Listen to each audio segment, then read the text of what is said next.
সুপ্রিয় শিক্ষার্থী আসসালামু আলাইকুম। আমাদের কিছুক্ষণের মধ্যে আমাদের ক্লাসটি শুরু হবে, তোমরা সবাই লাইভে জয়েন করো।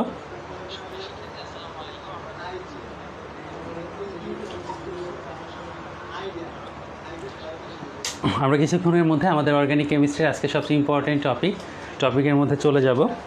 আর তোমাদের যদি কোনো কোশ্চেন থাকে মাস্ট বি কোশ্চেনগুলো একটু কমেন্টে জানাবা প্লিজ, আশা করি অ্যান্সার দেওয়ার চেষ্টা করব। তো সবাই একটু কমেন্টে জানাও প্লিজ, স্পষ্ট দেখা যায় কি না। যদি বোর্ড দেখা যায় বা দেখতে কোনো প্রবলেম হয় কাইন্ডলি আমাকে একটু জানায়ও যে কোনো প্রবলেম হচ্ছে কি না। আচ্ছা, তোমাদের যদি কোনো প্রবলেম হয় যাই হোক। আসসালামু আলাইকুম, সবাই কেমন আছো? আশা করি ভালো আছো সবাই। করোনাকালীন সময়ে তোমাদের সময় ভালো কাটতেছে এবং তোমাদের আগামী দিনগুলো যেন আরও ভালো কাটে সেই প্রত্যয় ব্যক্ত করতেছি। আসলে মেইনলি আমি এবং ভাইয়া আমাদের দুজনারই তোমাদের শিডিউল মতো এখানে ক্লাস নেওয়ার কথা। তো আজকে যে টপিকটা আছে টপিকটা আমার ভাগে পড়ছে টপিকটা, সো আজকে টপিকের ক্লাসটা আমি নিব অ্যান্ড দেন নেক্সট টপিক যেটা আছে নেক্সট টপিক ভাইয়া ক্লাস নিবে। তো আজকে তোমাদের কেমিস্ট্রির সবচেয়েও তোমরা জানো যে কেমিস্ট্রি আসলে দ্বিতীয় পত্র আছে, একটা প্রথম পত্র এবং একটা দ্বিতীয় পত্র। একটাকে তোমরা বলো ফার্স্ট পার্ট এবং সেকেন্ড পার্ট, বাট আমি তোমাদেরকে একটা কথা বলি যে কেমিস্ট্রি আসলে first part and second part না। কেমিস্ট্রি টোটাল 3টা পত্র আছে, প্রথম পত্র, দ্বিতীয় পত্র, তৃতীয় পত্র। আর তৃতীয় পত্রটা হলো গিয়ে আমাদের অর্গানিক কেমিস্ট্রি। তো এই যে অর্গানিক কেমিস্ট্রি তোমাদের কাছে খুবই সহজ এবং তোমরা খুব সহজে সেটাকে পড়ো। তো অর্গানিক কেমিস্ট্রির মধ্যেও আবার কিছু অনেক বেশি সহজ টপিক আছে। তোমাদের অনেকেরই কাছে বিষয়টা হাস্যকর মনে হচ্ছে যে ভাইয়া অর্গানিক কেমিস্ট্রি কীভাবে সহজ হয়। আসলে আমি সেটা বলি নাই, যে অর্গানিক কেমিস্ট্রি তো সহজ, তার মধ্যেও আরও কিছু সহজ টপিক আছে। যেমন কি রেজোনেন্স একটা টপিক আছে, তোমরা সবাই প্রশ্ন করো ভাই রেজোনেন্স খুব ভালো পারি না। অ্যান্ড দেন তারপর কী বল আইসোমারিজম সম্বন্ধে খুব একটা ভালো কনসেপ্ট ক্লিয়ার নাই। তারপরে ভাইয়া আর কি আছে ভাইয়া, আমাদের আরও কিছু অ্যাজ ইউজুয়াল প্রবলেম আছে, reaction and their mechanism. Reaction mechanism নিয়ে আমাদের আসলে কিছু প্রবলেম হয়। তো আসলে আমি আমার জায়গা থেকে তোমাদের সাধ্যমতো চেষ্টা করব রিয়াকশন মেকানিজম, আইসোমারিজম অ্যান্ড বাকি টপিকগুলো ক্লিয়ার করে দিতে।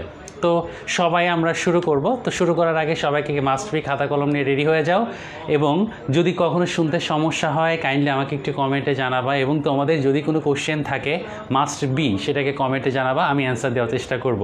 যদি লাইভের মধ্যে না পারি দেন আমি লাইভ শেষ করে তোমাদের কোশ্চেন অ্যান্সারটি দিব। তো ভাই সবাই খাতা কলম নিয়ে রেডি হয়ে যাও।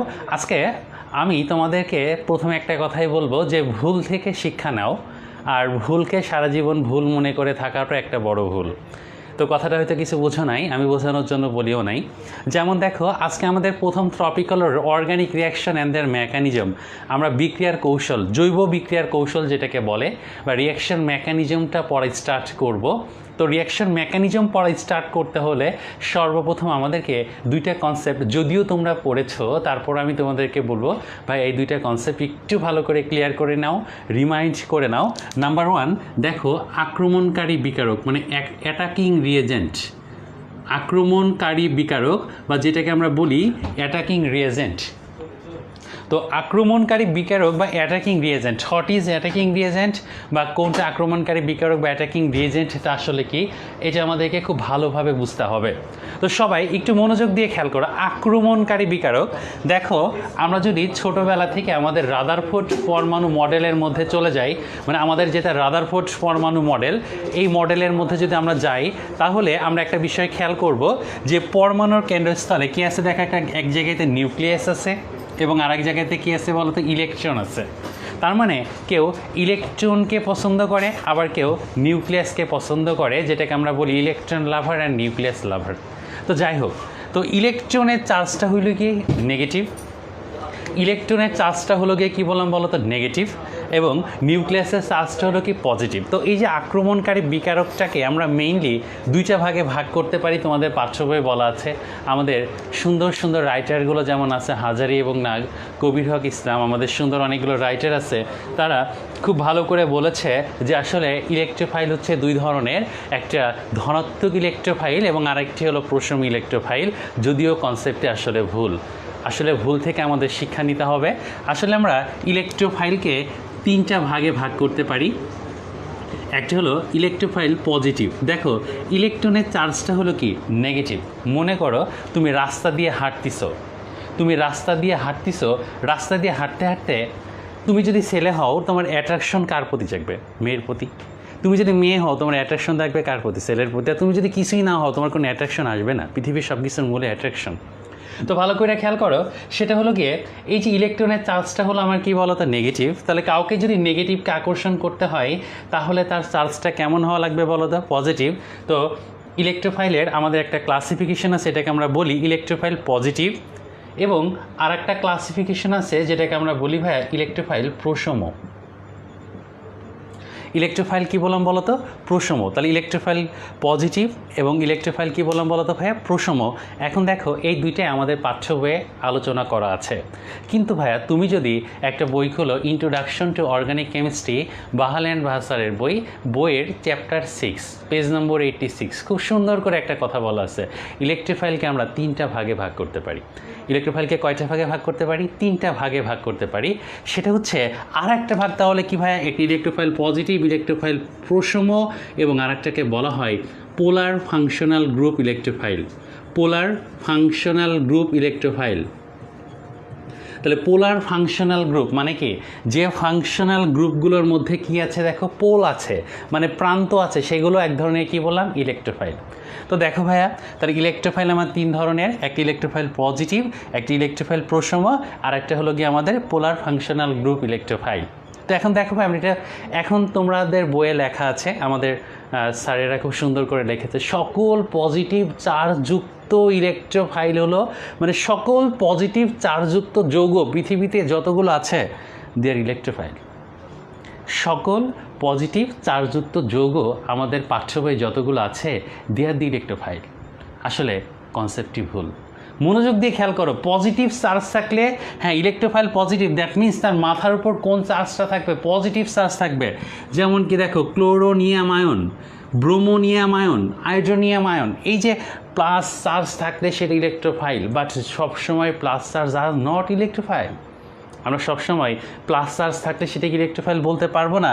সাপোজ এক্সাম্পল ভালো করে খেয়াল করো, H3O+, NH4+, এই দুইটার মাথার উপরও কিন্তু প্লাস চার্জ আছে, কিন্তু এটাকে আমরা ইলেকট্রোফাইল বলতে পারবো না।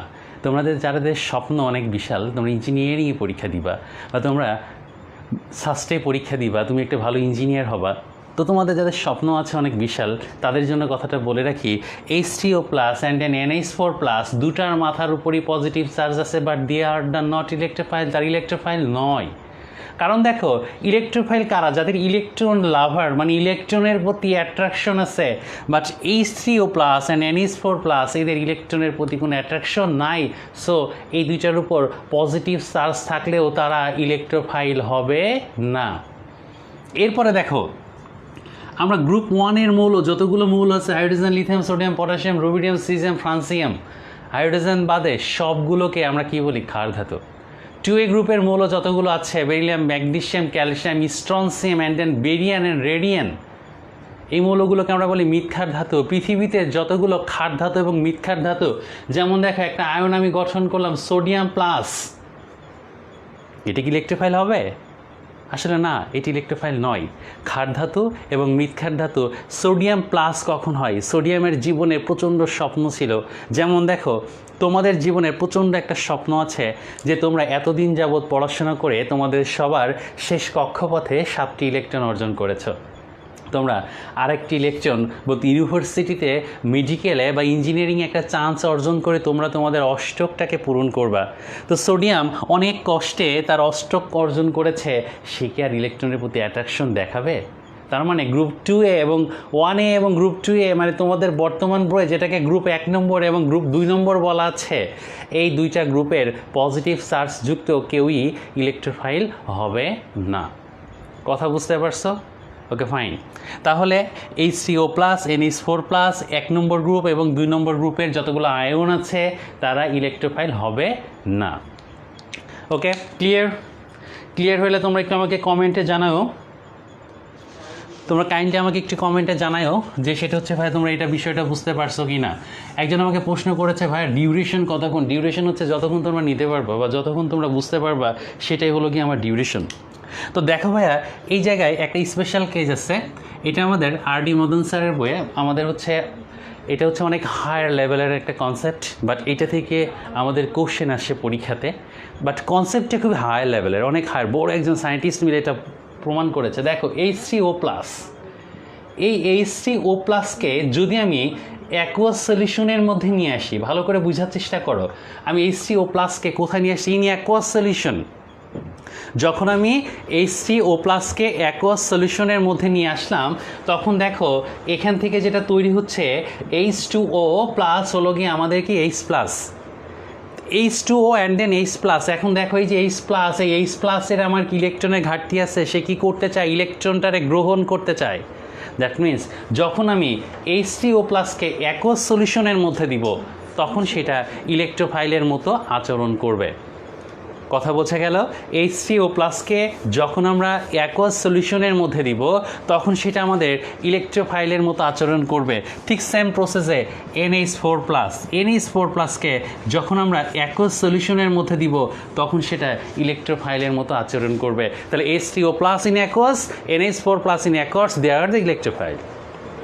তো পরীক্ষাতে যদি তোমাদের কখনো প্রশ্ন আসে যে নিচের কোনটি ইলেকট্রোফাইল, তোমরা পড়েছ ইলেকট্রোফাইল পজিটিভ, মাথার উপর পজিটিভ চার্জ থাকলে সেটা দাম করে অ্যান্সার করে দিও না, কারণ আসলে সকল পজিটিভ চার্জই ইলেকট্রোফাইল নয়, সকল পজিটিভ চার্জই ইলেকট্রোফাইল নয়।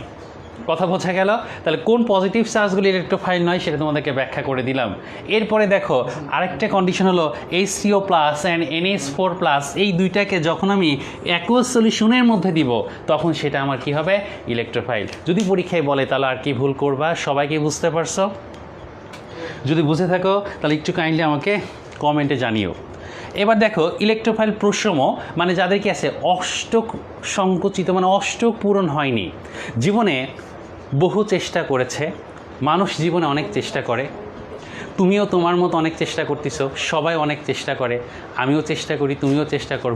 মনে করো তোমরা অনেক চেষ্টা করে একটা জিনিস কি করেছো? অর্জন করেছো। মানে একটা যৌগ তার অষ্টক পূরণের ইচ্ছা ছিল, সে অষ্টক পূরণ করেছে। যেমন একটা যৌগ BF3, আসলে তোমরা BF বলতে বর্তমান যুগে অন্য কিছুকে মিন করো, আসলে BF বলতে অন্য কিছুকে মিন করো না, তোমরা আসলে BF মানে boron টেট্রাফ্লোরাইড। Okay, BF for boron টেট্রাফ্লোরাইড, not best friend, not good friend, এইটা না। আসলে BF মানে কি বললাম বলো তো? বোরন টেট্রাফ্লোরাইড। আসলে কি তোমরা অনেক কিছু মিন করো, আমিও আসলে কেমিস্ট্রির বাইরে কোনো কিছু চিন্তা করতে পারি না। তো BF3 মানে হচ্ছে বোরন টেট্রাফ্লোরাইড। বোরন অনেক চেষ্টা করে ফ্লোরিনকে পটিয়েছে, পটানোর পরে তার অষ্টক পূরণের ইচ্ছা ছিল, বাট শেষ কক্ষপথে ইলেকট্রন হয়ে গেছে কয়টা? 6টা। কিন্তু তার এখন ইলেকট্রনের প্রতি ঘাটতি আছে। তো এইরকম সমস্ত যৌগের অষ্টক পূরণ হয় নাই, সে সমস্ত যতগুলো যৌগ পৃথিবীতে আছে তারা হচ্ছে আমাদের ইলেকট্রোফাইল প্রসম। কথা বুঝতে পারছো? তার মানে কি যাদের অষ্টক পূরণ হয় নাই তারা হলো গিয়ে আমাদের প্রসম ইলেকট্রোফাইল। আসলে শর্টকাট কোনো কিছু সমাধান হইতে পারে না, তোমাকে ইলাবোরেটলি বুঝতে হবে, তোমাকে ডিটেলস বুঝতে হবে। শর্টকাট বলতে আসলে শর্টকাট এমন হয়ে গেছে, তোমাদের কাছে একটা এক্সাম্পল দিই। অনেক আগে, মানে বেশ ওয়ান্স আপন এ টাইম, আজ থেকে 5-6 বছর আগে আমাকে একজন একটা মেসেজ দিয়েছে যে KCl লেখে বাসে জিজ্ঞাসা চিহ্ন দিয়েছে, হোয়াট ইজ KCl? তো আমি অ্যান্সার করছি, this is potassium chloride and it is ionic compound. আমাকে কিছুক্ষণ পর রিপ্লাই দেয় যে আসলে আপনাকে প্রশ্ন করি এক, আপনি উত্তর দিচ্ছেন উল্টাপাল্টা। তখন আমি ভাবতেছি, হাইরে আল্লাহ, কী প্রশ্ন করলো আর আমি কি উল্টাপাল্টা অ্যান্সার দিলাম। তো তখন আমি ভাবলাম যে আসলে দেখো কেমিস্ট্রি পরিবর্তনশীল, মানে কেমিস্ট্রি প্রতিনিয়ত পরিবর্তিত হয়, সকালে এক মতবাদ দেখে গেলে সন্ধ্যায় সেটা ভুল প্রমাণিত হয়। তো আসলে কোনো সায়েন্টিস্টকে আসলে কেসিএলের কোনো প্রপার্টিসটাকে চেঞ্জ করলো কি না, এটা ভাবতে গিয়া আমি অনেকগুলো আর্টিকেল ঘাটাঘাটি করলাম, প্রায় 20-22টা আর্টিকেল দেখলাম না সবগুলো জায়গাতেই KClকে আয়নিক করা হয়েছে। তো কিছুক্ষণ পর আমি তাকে রেফারেন্স সহকারে পাঠাইলাম যে অমুক রাইটারের বই এটা বলা আছে, অমুকের জায়গায় এটা বলা আছে। তো কিছুক্ষণ পর স্টুডেন্ট আমাকে রিপ্লাই দিচ্ছে যে ভাই KCl মানে আপনার আয়নিক সমযোজী কিচ্ছু জিজ্ঞেস করি নাই, KCl মানে জিজ্ঞেস করছিলাম কি করছিলেন, হোয়াট ইজ দ্য লজিক, এটা কীভাবে শর্টকাট। মাঝে মধ্যে অনেকে আমাকে লিখতো F9, আমি অ্যান্সার করতাম দিস ইজ ফ্লোরিন নয়, ইট ইজ হ্যালোজেন। এটি হলো ফ্লোরিন নয় এবং এটা হলো কি একটা হ্যালোজেন। পরবর্তীতে শুনি আসলে F9 আসলে এটা মৌলটার নাম নাকি ফাইন মৌল। জীবনে সবচেয়ে বড় বিপদে পড়ছিলাম একদিন যখন অজৈব যৌগের নামকরণ পড়াচ্ছি, ক্লাসের মধ্যে এক স্টুডেন্ট বলে OMG।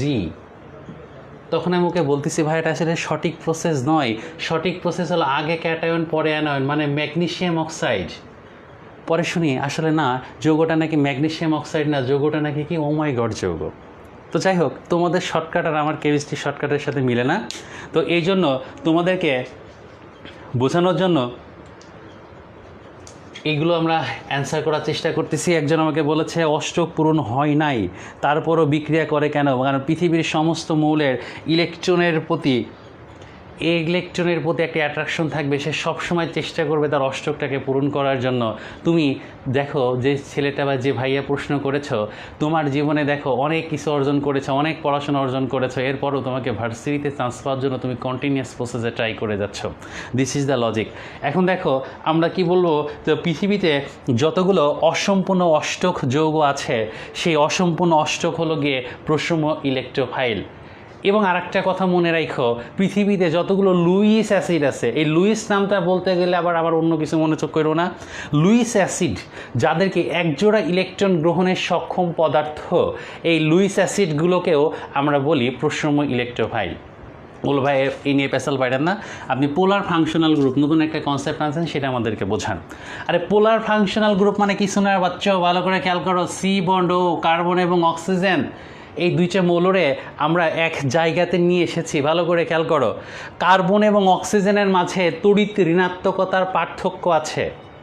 তাহলে কি করে, অক্সিজেন ইলেকট্রনটারে নিজের দিকে টানে, যে নিজের দিকে টানে তার মাথার উপর নেগেটিভ চার্জ, আবার যার কাছ থেকে যায় তার মাথার উপর কোন চার্জ হয়, পজিটিভ চার্জ। দ্যাট মিনস যার মাথার উপর পজিটিভ চার্জ থাকে সেটাকে আমরা কি বলতে পারি ভাইয়া বলো তো, ইলেকট্রোফাইল। তার মানে পোলার ফাংশনাল গ্রুপ থাকলে সেটাকে আমরা কি বলবো, ইলেকট্রোফাইল। কথা বোঝা গেল? একটা কার্যকরী মূলকের মধ্যে, ফাংশনাল গ্রুপ মানে কি, কার্যকরী মূলকের মধ্যে যদি তড়িৎ ঋণাত্মকতার পার্থক্য থাকে, তাহলে সেই ধরনের কার্যকরী মূলকগুলোকে আমরা বলবো কি, ইলেকট্রোফাইল। তাহলে ছোটোবেলা থেকে পড়ছি ইলেকট্রোফাইল কয় প্রকার, 2 প্রকার। বাট আজকে আমরা অ্যান্সার করব ইলেকট্রোফাইল কয় প্রকার, আমরা অ্যান্সার করব হচ্ছে 3 প্রকার। বোঝা গেল? ইলেকট্রোফাইল পজিটিভ, ইলেকট্রোফাইল প্রশম, অ্যান্ড দেন কি polar functional group electrophile. Okay, এখন দেখো মনোযোগ দিয়ে খেয়াল করো, আমরা এখন চলে যাব এনইউ ফর হলো গিয়ে নিউক্লিওফাইল। আমরা এখন চলে যাচ্ছি কিসের মধ্যে, সব একটু কনসেন্ট্রেশন দিয়ে ফলো করো। আমরা যাব হচ্ছে এনইউ,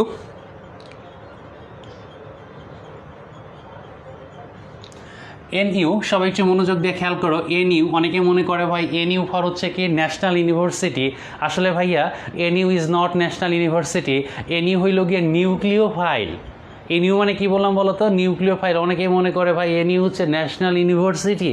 ও নো, এনইউ মানে ন্যাশনাল ইউনিভার্সিটি নয়, এটা নিউক্লিওফাইল। তো ভাইয়া নিউক্লিওফাইল কয় প্রকার, তোমরা মনের অকপটে অ্যান্সার করেছ ভাইয়া। নিউক্লিওফাইল হচ্ছে গিয়ে 2 প্রকার। একটা হলো নিউক্লিওফাইল নেগেটিভ, কারণ নিউক্লিয়াসের চার্জ হলো গিয়ে পজিটিভ, নিউক্লিয়াসের চার্জ হলো গিয়ে পজিটিভ। তাহলে অনেকে অ্যান্সার করে নিয়েছো ভাইয়া নিউক্লিওফাইল 2 প্রকার। আমরা পাঠ্য বইয়ে পড়েছি, আমাদের যে পাঠ্য বইগুলো আছে, একটা হলো গিয়ে ভাইয়া আমার হচ্ছে নিউক্লিওফাইল নেগেটিভ, আর একটা হলো গিয়ে ভাইয়া আমাদের নিউক্লিওফাইল প্রশম। সবাই ধামসা অ্যান্সার করে দিয়েছো মনের অকপটে, কিন্তু আসলে ভাইয়া অ্যান্সারটি হয় নাই। কি বললাম ভাইয়া বলো তো, অ্যান্সারটি হয় নাই।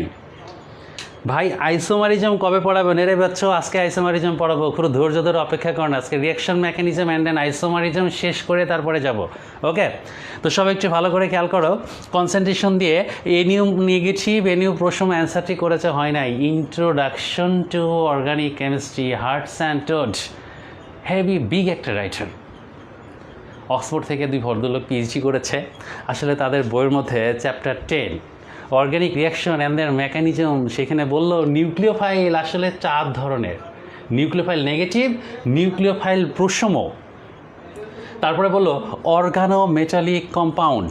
অর্গানোমেটালিক কম্পাউন্ড, অর্গানোমেটালিক কম্পাউন্ড মানে যখন কার্বনের সাথে ধাতু যুক্ত হবে, যখন কার্বনের সাথে কি হবে, ধাতু যুক্ত হবে, তখন সেটা কি করবে, নিউক্লিওফাইলের মতো আচরণ করবে। আমি উদাহরণ দিয়ে বোঝাবো, আগে ভাগগুলোরে বোঝাই। কার্বন প্লাস কি বললাম, ধাতু, যেটাকে তারা বলতেছে অর্গানোমেটালিক কম্পাউন্ড, মানে কার্বনের সাথে সরাসরি ধাতুকে যুক্ত করে দেয়, they are the nucleophile. And then আর একটা আমাদের যেটা আছে পাই ইলেকট্রন রিচ কম্পাউন্ড, মানে কি যে যৌগগুলোতে পাই ইলেকট্রন বেশি থাকে, পাই ইলেকট্রনের ঘনত্ব বেশি থাকে, তারাও হবে গিয়ে আমাদের কি নিউক্লিওফাইল। বুঝতে পারছো? মনোযোগ দিয়ে খেয়াল করে দেখো, সবাই একটু মনোযোগ দিয়ে খেয়াল করে দেখো। সেটা হচ্ছে কি আমি বললাম NU negative, NU প্রশম, C plus, মানে কি কার্বনও সাথে যখন ধাতু থাকবে তখন সেটাকে আমরা কি বলতে পারবো? সেটাকে আমরা বলতে পারবো নিউক্লিওফাইল। অ্যান্ড দেন কি পাই ইলেকট্রন বেশি যেখানে থাকে সেটাকে আমরা কি বলতে পারবো? নিউক্লিওফাইল। Nucleophile negative charge. একটা যে কথা বলে রাখি, নেগেটিভ নিউক্লিওফাইলের মধ্যে ভাই কোনো এক্সেপশনাল নাই। যার মাথার উপর নেগেটিভ থাকবে তারা নিউক্লিওফাইল অ্যান্সার দিয়ে দিস। যার মাথার উপর নেগেটিভ চার্জ থাকবে সেটারে নিউক্লিওফাইল দিয়ে দিস। নিউক্লিওফাইল প্রশম, পানি, অ্যালকোহল, অ্যামোনিয়া, এই যেগুলো আছে এগুলোকে কি নিউক্লিওফাইল প্রশম। Organo metallic compound, carbon plus ধাতু, আরে বাচ্চা ভালো করে খেয়াল করে দেখো, RMGX, অ্যালকাইল ম্যাগনেসিয়াম হ্যালাইড। এই যে এখানে দেখো অ্যালকাইল গ্রুপের সাথে কি আছে? ম্যাগনেসিয়াম যুক্ত আছে, মানে তোমাদের সবার প্রিয় গ্রিগনাট বিকারক। এই গ্রিগনাট বিকারক one kind of nucleophile. Grignard বিকারক নিউক্লিওফাইল। কি বললাম বলো তো? গ্রিগনাট বিকারক নিউক্লিওফাইল। গ্রিগনাট বিকারক আর কি বললাম বলো তো? নিউক্লিওফাইল। এর হচ্ছে ফ্র্যাঙ্কল্যান্ড রিয়েজেন্ট। ফ্র্যাঙ্কল্যান্ড রিয়েজেন্ট সবাই লেখে নাও। গ্রিগনাট বিকারক আর একটা হচ্ছে ফ্র্যাঙ্কল্যান্ড রিয়েজেন্ট। আচ্ছা, অনেকে প্রশ্ন করছো, প্রশ্নটা দেখেন না কেন? কি প্রশ্ন? কাইন্ডলি একটু তারেক হাসান রজব, তারেক হাসান রজব কি কোশ্চেন করছো ভাই? আমি আসলে বুঝতে পারি নাই কি প্রশ্ন। আচ্ছা, তো যাই হোক আমি এই প্রশ্নের অ্যান্সারটা দিব, টেনশন নিও না। আচ্ছা, সেটা হচ্ছে কি বললাম যে গ্রিগনাট বিকারক, তারপর কি বললাম Frankland reagent. Frankland reagent R2ZN, Frankland reagent they are the কি নিউক্লিওফাইল। ফ্র্যাঙ্কল্যান্ড রিয়েজেন্ট R2ZN, মানে ZN এর সাথে যদি দুইটা অ্যালকাইল গ্রুপ যুক্ত থাকে সেটাকে আমরা বলি Frankland reagent. And Frankland reagent they are the কি বললাম বলো তো? নিউক্লিওফাইল। এরপর আছে Gilman reagent. Gilman reagent RCU2Li, RCU2Li, Gilman reagent. আচ্ছা সরি, R2CuLi, গিলম্যান রিয়েজেন্ট। এই গিলম্যান রিয়েজেন্ট যেটাকে আমরা বলতে পারি ভাই এটাও কি হলো আমার nucleophile. Pi electron rich compound, যেমন দেখো কার্বন কার্বন দ্বিবন্ধন যখন থাকবে অ্যালকিনের ক্ষেত্রে, কার্বন কার্বন ত্রিবন্ধন যখন থাকবে অ্যালকাইনের ক্ষেত্রে, অ্যান্ড দেন যখন আমার বেঞ্জিন থাকবে, এই বেঞ্জিন বলয়টা যখন থাকবে তখন সেইগুলোকে আমরা এই যে পাই ইলেকট্রন রিচ কম্পাউন্ড যেগুলো আছে আমরা সেইগুলোকেও কি বলতে পারি ভাই বলো তো? নিউক্লিওফাইল। সো আমাদের ইলেকট্রোফাইলের নিউক্লিওফাইলের আমরা এক্সাম্পলগুলো, বোরনের শেষ কক্ষপথে 3টা 5টা না।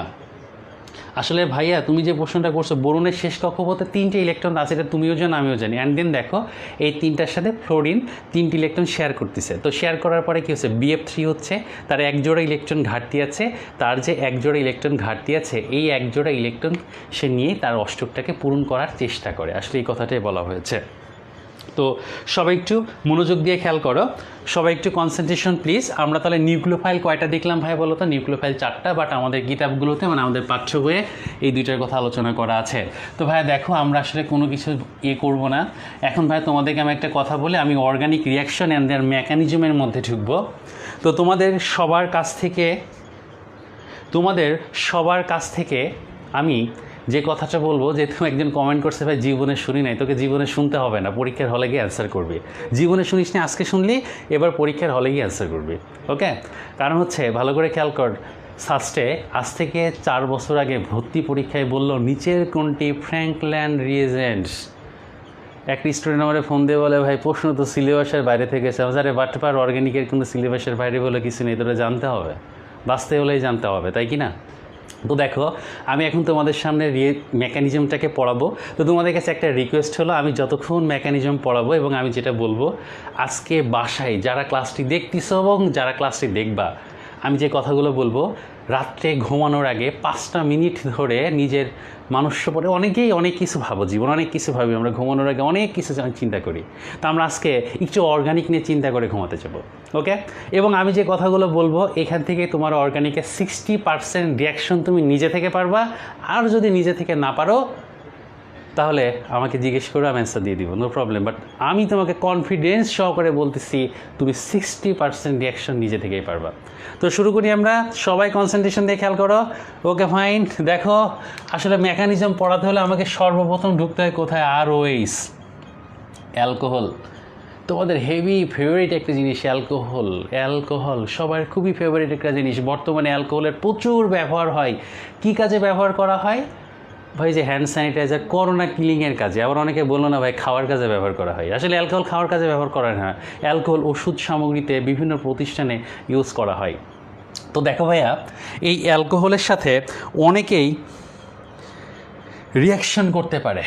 অ্যালকোহলের সাথে বিক্রিয়া করতে পারে PCl5, অ্যালকোহলের সাথে বিক্রিয়া করতে পারে PCl3, অ্যালকোহলের সাথে বিক্রিয়া করতে পারে SOCl2, অ্যালকোহলের সাথে বিক্রিয়া করতে পারে ZnCl2 in HCl, zinc chloride এবং HCl।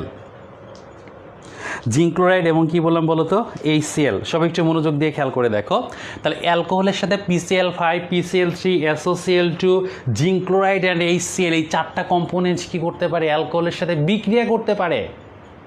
ভাইয়া যারাই অ্যালকোহল থেকে এই যে 4টা কম্পোনেন্টের যেই বিক্রিয়া করুক না কেন, মনে রেখো আমি এখানে ক্লোরিন দিয়েছি না, আমি হ্যালোজেন বোঝাচ্ছি।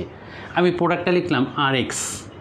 মনে মনে ভাবো তো, অ্যালকোহল থেকে অ্যালকাইল হ্যালাইডে যাওয়ার প্রসেস কয়টা? মনে মনে কল্পনা করো কয়টা? 4টা। কি কি? PCl5, PCl3, SOCl2, zinc chloride এবং HCl। ভাবো অ্যালকোহল থেকে অ্যালকাইল হ্যালাইডে যাওয়ার প্রসেস কয়টা ভাইয়া? কয়টা? 4টা। PCl5, PCl3, SOCl2, zinc chloride এবং HCl। ওকে, এবার সবাই খাতাতে সুন্দর করে একটা লাইন লিখবা। আমি যতক্ষণ লিখবো কি প্লিজ খাতাতে উঠাবো না। দেখো পৃথিবীতে ধাতুগুলো হচ্ছে চোরের মতো ক্যারেক্টার শো করে। কোনো জায়গায় গেলে তার কাছ থেকে কিছু কিছু জিনিস চুরি করে। মনে একটা কথা রাখবা, তোমার মনের অকপটে কথাটাকে সাজিয়ে রাখবা, তাহলে তুমি তোমার বইয়ের অ্যাবভ 14টি রিয়াকশন খুব সুন্দর করে কমপ্লিট করতে পারবা। মনে রাখো ধাতুসমূহ সবসময় অ্যালকাইল হ্যালাইডের হ্যালোজেনকে চুরি করে, এইভাবেই লেখো।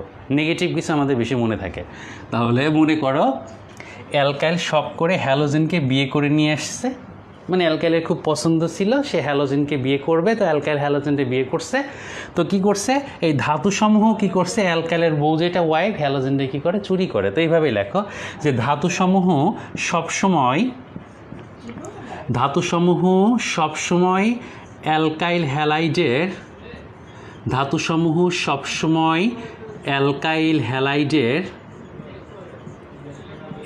হ্যালাইডের হ্যালোজেনকে চুরি করে।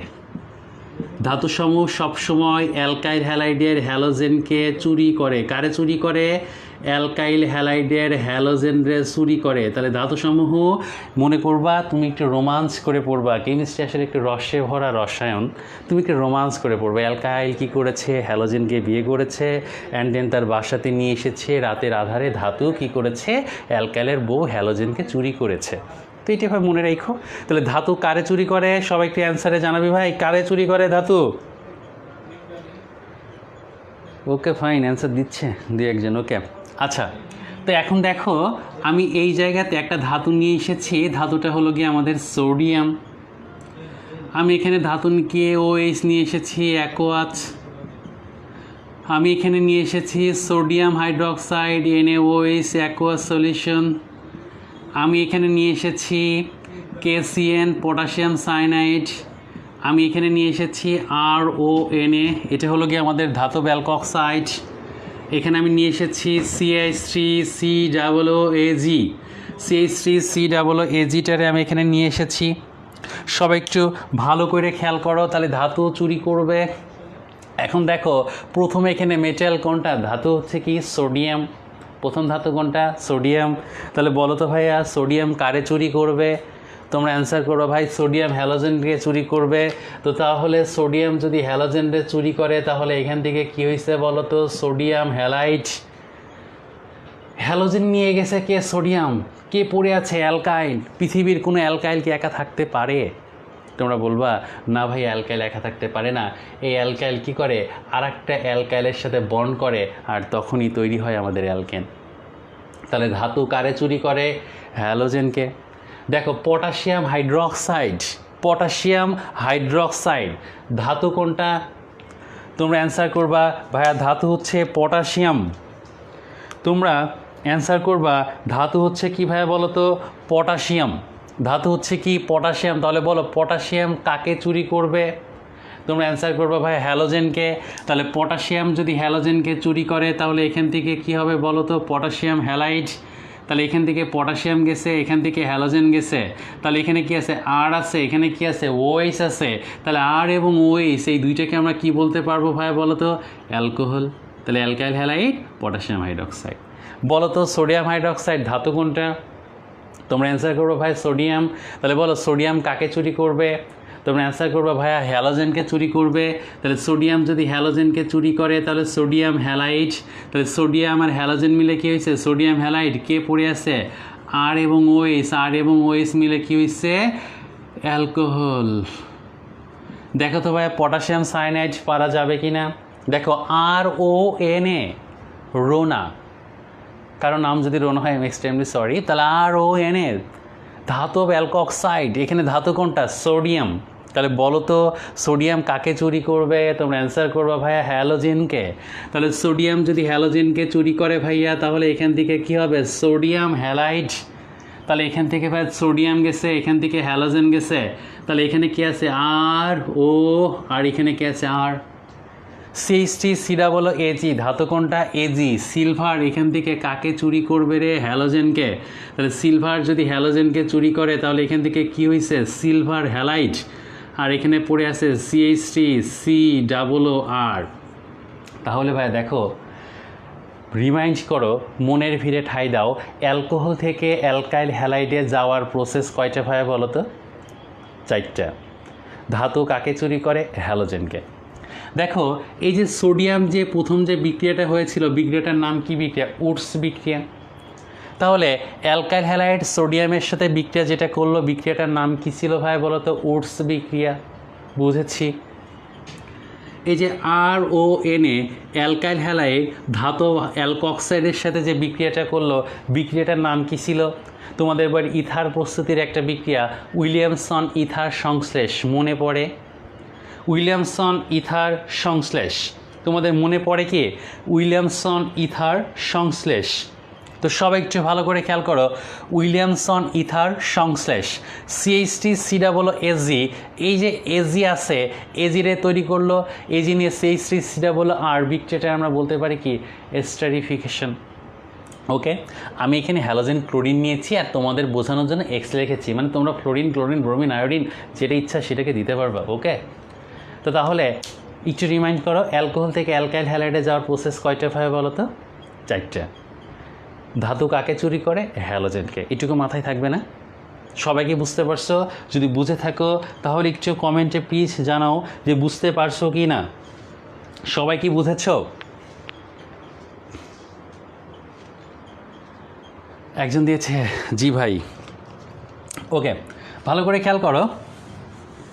এবার এই মেকানিজম বুঝতে হলে তোমাকে আরেকটা টার্ম একটু ভালো করে বুঝতে হবে। একটু মনোযোগ দিয়ে খেয়াল করো। আমরা যদি ভাইয়া কোথাও যদি এরকম থাকে হাইড্রোকার্বন, কোথাও যদি কি থাকে ভাইয়া বলো তো? হাইড্রোকার্বন। আমি এই হাইড্রোকার্বনকে জারিত করলে তোমরা মেবি এটা পড়ে ফেলেছো। আমরা যদি হাইড্রোকার্বনকে জারিত করি, মানে পৃথিবীর যতগুলো হাইড্রোকার্বন আছে অ্যাজ ওয়েল অ্যাজ, এটাকে জারিত করলে কি হয় রে? অ্যালকোহল। অ্যালকোহলকে জারিত করলে কি হয় রে? কার্বনিল। মেকানিজমে কাজে লাগবে, তাই আমি একটু রিমাইন্ড করাচ্ছি। হাইড্রোকার্বনকে জারিত করলে কি হয়? অ্যালকোহল। অ্যালকোহলকে জারিত করলে কি হয় ভাইয়া? কার্বনিল। কার্বনিলকে আমরা যদি জারিত করি তাহলে এখান থেকে কি হবে? Carboxylic acid. আমি যদি এই কার্বক্সিলিক অ্যাসিডকে জারিত করি সেখান থেকে জারণ হয় না, দহন হয়ে তৈরি হয় কার্বন ডাইঅক্সাইড। তাহলে হাইড্রোকার্বন থেকে আমরা পাবো হচ্ছে অ্যালকোহল, অ্যালকোহল থেকে কার্বনিল, কার্বনিল থেকে কার্বক্সিলিক, কার্বক্সিলিক থেকে আমাদের হয় গিয়ে কার্বন ডাইঅক্সাইড। আমরা যদি রিভার্স প্রসেসের কথা কল্পনা করি, আমরা যদি উল্টা কল্পনা করি, কার্বন ডাইঅক্সাইড বিজারিত কার্বক্সিলিক অ্যাসিড, কার্বক্সিলিক বিজারিত কার্বনিল, কার্বনিল বিজারিত অ্যালকোহল, অ্যালকোহল বিজারিত হাইড্রোকার্বন। ওকে, দেখো RMGX গিগনাট বিকারক, এটা হলো আমার ওয়ান কাইন্ড অফ, আমি কী বলেছিলাম, নিউক্লিওফাইল, এবং এটা একটা বিজারণ ধর্ম প্রদর্শন করে। তাহলে বিজারণ ধর্ম যখন প্রদর্শন করে তাহলে কার্বন ডাইঅক্সাইড বিজারিত কার্বক্সিলিক, কার্বক্সিলিক বিজারিত কার্বনিল, কার্বনিল বিজারিত অ্যালকোহল, অ্যান্ড অ্যালকোহল বিজারিত হয়ে আমার তৈরি করবে কি হাইড্রোকার্বন। তাহলে বিজারক অপরকে কী করে? বিজারিত করে। যদি ঘটনাটাকে তুমি বোঝার চেষ্টা করো, খুব কনসেন্ট্রেশন দিয়ে ফলো করো, যে সেটা হচ্ছে ভাইয়া, তোমাকে যদি একটা ম্যালেরিয়ার রোগবাহী মশা তোমার কামড়ায়, সেটা তোমার কী হবে? তুমি বলো ভাই ম্যালেরিয়া হবে। চিকুনগুনিয়া রোগবাহী মশা তোমার কামড়ালে তোমার কী হবে? বললো ভাই চিকুনগুনিয়া হবে। ওকে ফাইন। তাহলে এই যে মশা ম্যালেরিয়া রোগবাহী এবং চিকুনগুনিয়া রোগবাহী, এটা তোমার জন্য উপকারক নাকি ক্ষতিকারক? তুমি অ্যান্সার করো ভাই এটা হচ্ছে ক্ষতিকারক। তাহলে ক্ষতিকারক মানুষের কি করে? ক্ষতি করে। কথাটা নোট ডাউন করে নিও, ক্ষতিকারক মানুষের কি করে? ক্ষতি করে। তাহলে জারক কি করবে? জারিত করবে। বিজারক কি করবে? বিজারিত করবে। তাহলে RmGX এটা একটা বিজারক, তাহলে ইহা অপরকে কি করবে? বিজারিত করবে। তাহলে RmGX কার্বন ডাইঅক্সাইড বিজারিত করলে কী হবে? Carboxylic acid. RmGX plus carboxylic বিজারিত করলে কী হবে? কার্বনিল। RmGX প্লাস কার্বনিল বিজারিত করলে কী হবে? অ্যালকোহল। RmGX প্লাস অ্যালকোহল কী হবে? হাইড্রোকার্বন। জাস্ট একটু মাথায় রাখো, বাসায় গিয়ে এইভাবে ভাবা, অ্যালকোহল থেকে অ্যালকাইল হ্যালাইডে যাওয়ার প্রসেস হলো গিয়ে 4টা। চোখ বন্ধ করে, সবাই চোখ বন্ধ করে, কেউ খাতার দিকে তাকাবা না, সবাই চোখ বন্ধ করে এটা বলবা, অ্যালকোহল থেকে অ্যালকাইল হ্যালাইডে যাওয়ার প্রসেস হলো গিয়ে আমাদের কয়টা? 4টা। ধাতু কাকে চুরি করে? ধাতু হ্যালোজেনরে চুরি করে। এরপরে এটারে জারিত করলে কি হয়? আর গিগনাট বিকারক plus carbon dioxide carboxylic, Grignard বিকারক প্লাস কার্বক্সিলিক কার্বনিল, গিগনাট বিকারক প্লাস কার্বনিল অ্যালকোহল, গিগনাট বিকারক প্লাস অ্যালকোহল, এখান থেকে হবে কি? হাইড্রোকার্বন। এখন দেখো, এই জায়গা থেকে তোমাদের একটু কনফিউশনটাকে দূর করার চেষ্টা করি। আমরা যে রিয়াকশন ম্যাপটা লিখেছিলাম, তোমরা এটাকে ভিডিওটাকে একটু পজ করবা, পজ করে পরে লিখে দিবা, বাট এখন তোমাদের দরকার নাই, এখন লাইভ সেশন চলতেছে, এটা তো ভিডিও রেকর্ডেড থাকে, পরবর্তীতে ওইটারে স্টপ দিয়ে রিয়াকশন ম্যাপটা তুলে নিও। সেটা হলো, এখন আমি আমার জীবনের সবচেয়ে একটি দুঃখের করুণ কাহিনী, বা আমার সাথে না আসলে আমার শোনা একটি কাহিনী তোমাদের সাথে তুলে ধরবো। ওয়ান্স আপন এ টাইম 2012 সালের কথা। 2012 মানে এখন থেকে অনেক বছর আগে, 8 বছর আগে, যখন তোমরা হয়তো ক্লাস 3-4-এ পড়তাম, মেবি, যে বাচ্চাগুলো আমার সামনে ক্লাস করতেছো, তোমরা হয়তো 3-4-এর বাচ্চা ছিলা। তো দেখো, তখন আমার একটা বান্ধবী ছিল, ওর নাম ছিল অ্যালকাইল। ও ঢাকা ইউনিভার্সিটিতে ফার্মেসি ডিপার্টমেন্টে ভর্তি হয়। ওর বাবা ছিল কেমিস্ট্রি টিচার, মেয়ের নাম শখ করে কি রাখছিল? অ্যালকাইল। তো যাই হোক, কোনো একটা কারণবশত আমাদের অন্য এলাকার একটা ছেলেও ঢাকা ইউনিভার্সিটিতে ভর্তি হয়, যার নাম ছিল হ্যালোজেন। অ্যালকাইল এবং হ্যালোজেন ঢাকা ইউনিভার্সিটিতে ভর্তি হওয়ার পর তাদের মধ্যে একটা কেমিস্ট্রি শুরু হয়েছে, বিশাল বিগ কেমিস্ট্রি।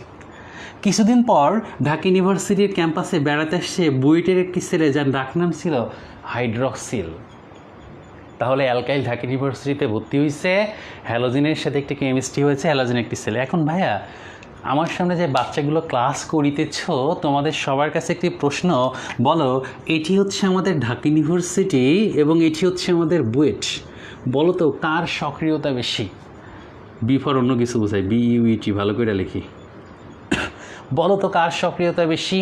তোমরা অ্যান্সার করো ভাইয়া বুয়েটের সক্রিয়তা বেশি। কিছুদিন পর দেখা গেছে chemistry BUET in and Dhaka university out, BUET in and Dhaka university out.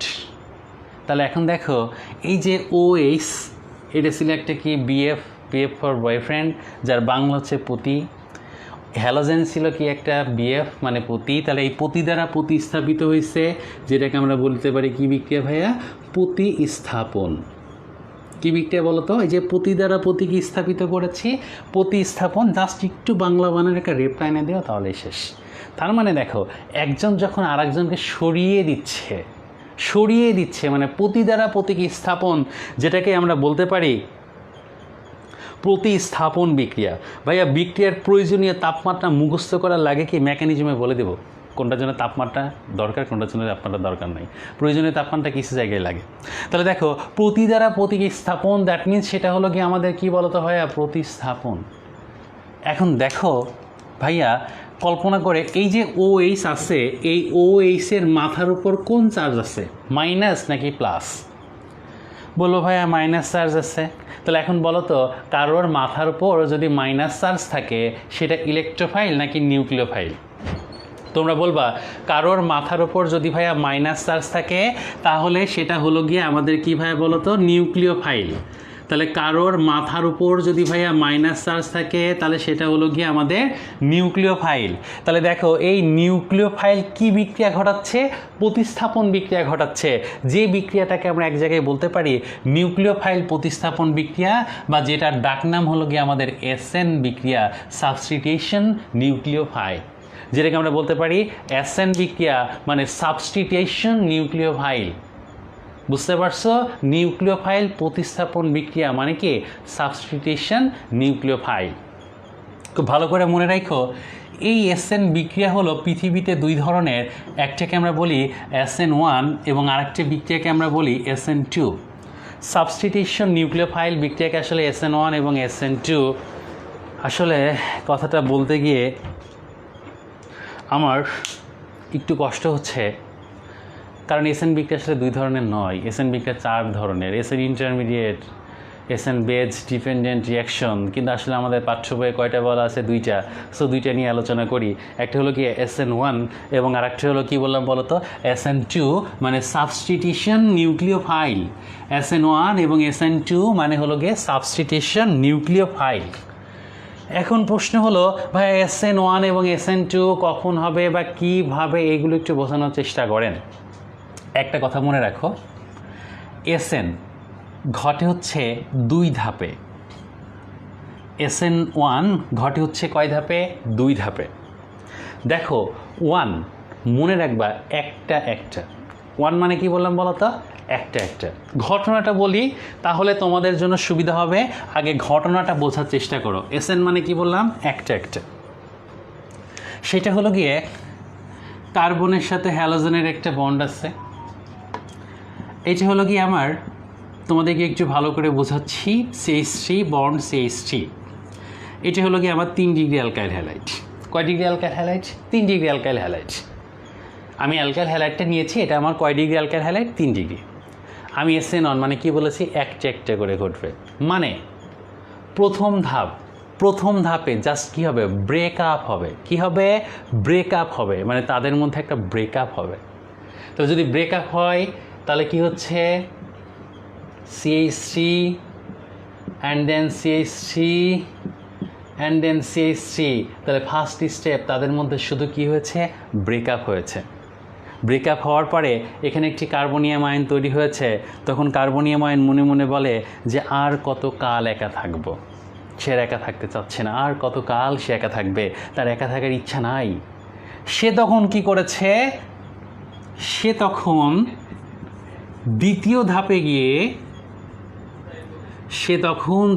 ধাপে গিয়ে হাইড্রক্সিলকে গ্রহণ করেছে। হাইড্রক্সিলকে গ্রহণ করে কি করেছে? তার নতুন সংসার শুরু করেছে। দেখো ভাই, তোমাদেরকে একটা কথা বলেছিলাম, SN1 মানে ভাই কয়টা করে? একটা বয়ফ্রেন্ডের সাথে কি ব্রেকআপ হয়েছে, পরে আবার নতুন একটা রিলেশনশিপ আসছে। তাহলে SN1 কয়টা করে? একটা একটা করে। কথা মনে থাকবে? SN1 কয়টা করে ভাইয়া? একটা একটা করে। তাহলে বলে প্রথমে মনে করবে এইভাবে বাসায় গিয়ে, SN1 প্রথমে কি হবে বলো তো? প্রথমে কি হবে? অ্যান্সার দাও, সবাই অ্যান্সার দাও। SN1 প্রথমে কি হবে? Answer please. SN1 প্রথমে কি হবে ভাইয়া? কি হবে প্রথমে? ব্রেকআপ হবে। একটা একটা করে ঘটবে। এরপরে কি হবে? যে আছে তার সাথে আবার সে নতুন করে তার জীবনের স্বপ্ন দেখাটা শুরু করবে। তাহলে SN1 বিক্রিয়াটা কয় ধাপে ঘটতেছে? 2 ধাপে। প্রথমে ব্রেকআপ, পরে আবার রিলেশন। মনে থাকবে? তাহলে প্রথমে ব্রেকআপ অ্যান্ড দেন আবার ইন্ডিয়ান রিলেশন। তো তাহলে SN1 কয় ধাপে ঘটে? SN1 কয় ধাপে ঘটে? SN1 কয় ধাপে ঘটে? তোমরা অ্যান্সার করো ভাই, কয় ধাপে? 2 ধাপে। প্রথমে কি হবে? ব্রেকআপ হবে, অ্যান্ড দেন সেকেন্ড স্টেজে গিয়ে কী হবে? আবার তাদের মধ্যে একটা সংযোগ হবে।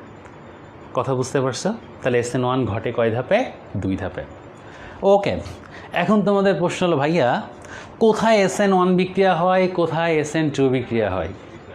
খুব কঠিন একটা প্রশ্ন, আসলে খুবই কঠিন একটা প্রশ্ন। কারণ এটা বুঝতে হলে আমাদের ইন্ডাকটিভ ইফেক্ট কল্পনা করতে হয়। এটা বুঝতে হলে আমাদের হাইপার কনজুগেশন ইফেক্ট কল্পনা করতে হয়, এটা বুঝতে হলে আমাদের মেসোমারিক ইফেক্ট কল্পনা করতে হয়। কিন্তু আসলে আমরা মানুষ, আমরা ফাঁকি দিতে পছন্দ করি, আমরা ফাঁকি দিব, ফাঁকি দিয়ে অ্যান্সার করব। কিভাবে অ্যান্সার করব? আসলে ভাইয়া আমরা অ্যান্সার করব হাইপার কনজুগেশন ইফেক্ট দিয়ে। কোন ইফেক্ট দিয়ে? Hyper conjugation effect. ইফেক্টের নাম কি বললাম? Hyper conjugation effect. আর ওইসব অত কিছু মনে রাখার দরকার নেই।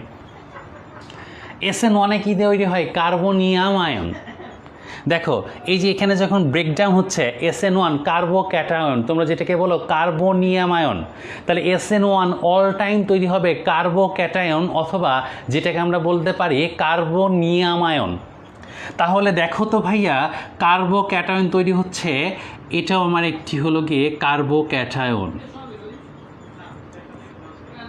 এটাও হলো গিয়ে আমাদের একটি কার্বোক্যাটায়ন। আচ্ছা, এখন বোঝার চেষ্টা করো, এটা হচ্ছে কি আমাদের 3 ডিগ্রি, এটা হচ্ছে আমাদের 2 ডিগ্রি, এটা হচ্ছে আমাদের 1 ডিগ্রি। আচ্ছা বলো তো ভাইয়া, কার্বোনিয়াম আয়নের স্থায়িত্বের ক্রম কোনটা? কার্বোনিয়াম আয়নের স্থায়িত্বের ক্রম কোনটা? তোমরা বলো ভাই, কার্বোনিয়াম আয়নের স্থায়িত্বের ক্রম হচ্ছে 3 ডিগ্রি, 2 ডিগ্রি, 1 ডিগ্রি। আমি বলি ভাইয়া, ফাঁকিবাজি করার জন্য একটা ছোট্ট কথা মনে রাখবা, এই কার্বনের সাথে যে ফাংশনাল গ্রুপগুলো যুক্ত আছে, এই কার্বনে হাইড্রোজেন, মানে আমি এটা হাইপার কনজুগেশন ইফেক্ট দিয়েই তোমাদেরকে বোঝাচ্ছি, বাট শর্টকাটটা কি বুঝো। But this effect is called hyperconjugation effect. কার্বনের সাথে 3টা, 6টা, 9টা, তাহলে এখানে কার্বনের সাথে আমার হাইড্রোজেন আছে 9টা হাইড্রোজেন, এখানে কার্বনের সাথে হাইড্রোজেন আছে 6টা হাইড্রোজেন, এখানে কার্বনের সাথে হাইড্রোজেন আছে 3টা হাইড্রোজেন। এই যে মিথাইল গ্রুপের যে হাইড্রোজেন আমি কাউন্ট করছি, শোনো, যেখানে হাইড্রোজেনের সংখ্যা মানে কার্বনের সাথে যুক্ত, মানে কার্বন যে মূল মূলকটারে কাউন্ট করছি, যেখানে হাইড্রোজেনের সংখ্যা বেশি সেটাই সবচেয়ে বেশি স্টেবল। কার্বোক্যাটায়নের ক্ষেত্রে পৃথিবীর যেখানেই যাবা, যে কার্বনের কার্যকরী মূলক মানে পজিটিভ চার্জটা থাকবে, তার আশপাশ দিয়ে হাইড্রোজেন গুনবা, যার হাইড্রোজেন বেশি সে কি বেশি stable, on the basis of hyper conjugation effect. কি কথা বুঝতে পারছো? তাহলে এখানে কি হবে, কি বললাম বলো তো, খুব কনসেন্ট্রেশন দিয়ে ফলো করো। যে কার্বনে ভাইয়া আমাদের কি হাইড্রোজেনের সংখ্যা বেশি হবে, এই কার্বনে হাইড্রোজেন হচ্ছে 9টা হাইড্রোজেন, এই কার্বনে 6টা হাইড্রোজেন, এই কার্বনে আমার 3টা হাইড্রোজেন। তাহলে বলো 3 ডিগ্রি, 2 ডিগ্রি, 1 ডিগ্রি, তাহলে সবচেয়ে স্টেবল কার্বোনিয়াম আয়ন মানে সবচেয়ে স্থায়ী কার্বোনিয়াম কয় ডিগ্রি? 3 ডিগ্রি, বাই 9টা হাইড্রোজেন আছে। তারপর কয় ডিগ্রি? 2 ডিগ্রি, আর তারপর কয় ডিগ্রি? 1 ডিগ্রি। এই যে সবচেয়ে স্টেবল যে কার্বোনিয়াম আয়ন, সে সবচেয়ে বেশি SN1 বিক্রিয়া প্রদর্শন করে। সে সবচেয়ে বেশি কি করে?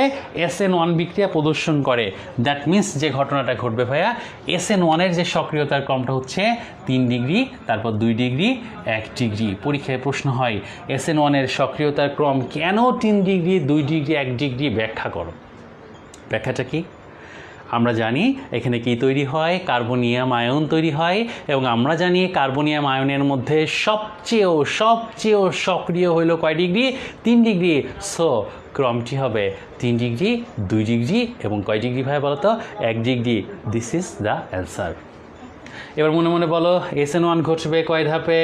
2 ধাপে। প্রথম ধাপে কি হবে? ব্রেকআপ। দ্বিতীয় ধাপে আবারও কি হবে? সংযোজন।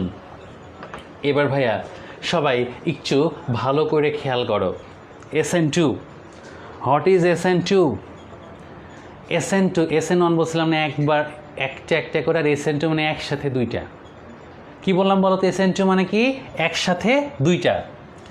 SN1-এর সক্রিয়তা ছিল কি? 3 ডিগ্রি, 2 ডিগ্রি, আর কয় ডিগ্রি? 1 ডিগ্রি। আর SN2-এর সক্রিয়তাটা হয় কি? জাস্ট উল্টা, SN1-এর উল্টা। মানে এখানে হয় 1 ডিগ্রি, 2 ডিগ্রি, অ্যান্ড দেন কয় ডিগ্রি ভাই? 3 degree. 1 degree, 2 degree, and then কি বললাম ভাইয়া বলো তো? 3 ডিগ্রি। মানে 1 ডিগ্রি, 2 ডিগ্রি এবং কয় ডিগ্রি হয় ভাইয়া বলো তো? 3 ডিগ্রি। খুব কনসেন্ট্রেশন দিয়ে বিষয়টা একটু ফলো করার চেষ্টা করো ভাইয়া। সেটা হলো SN2 মানে একবারে 2 জন। SN2 মানে একবারে 2 জন। কি মনে রাখতে বললাম? SN2 মানে একবারে 2 জন। তো একবারে 2 জন কথাটার অর্থ কি?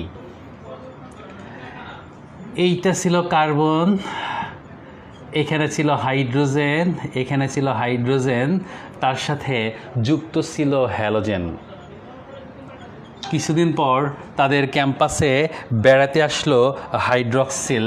হাইড্রক্সিল এসে কার্বনকে বলল, হে কার্বন, আমি বুয়েটে পড়ি, আর হাইড্রক্সিল কোথায় পড়ে, হ্যালোজেন কোথায় পড়ে, ঢাকা ইউনিভার্সিটিতে।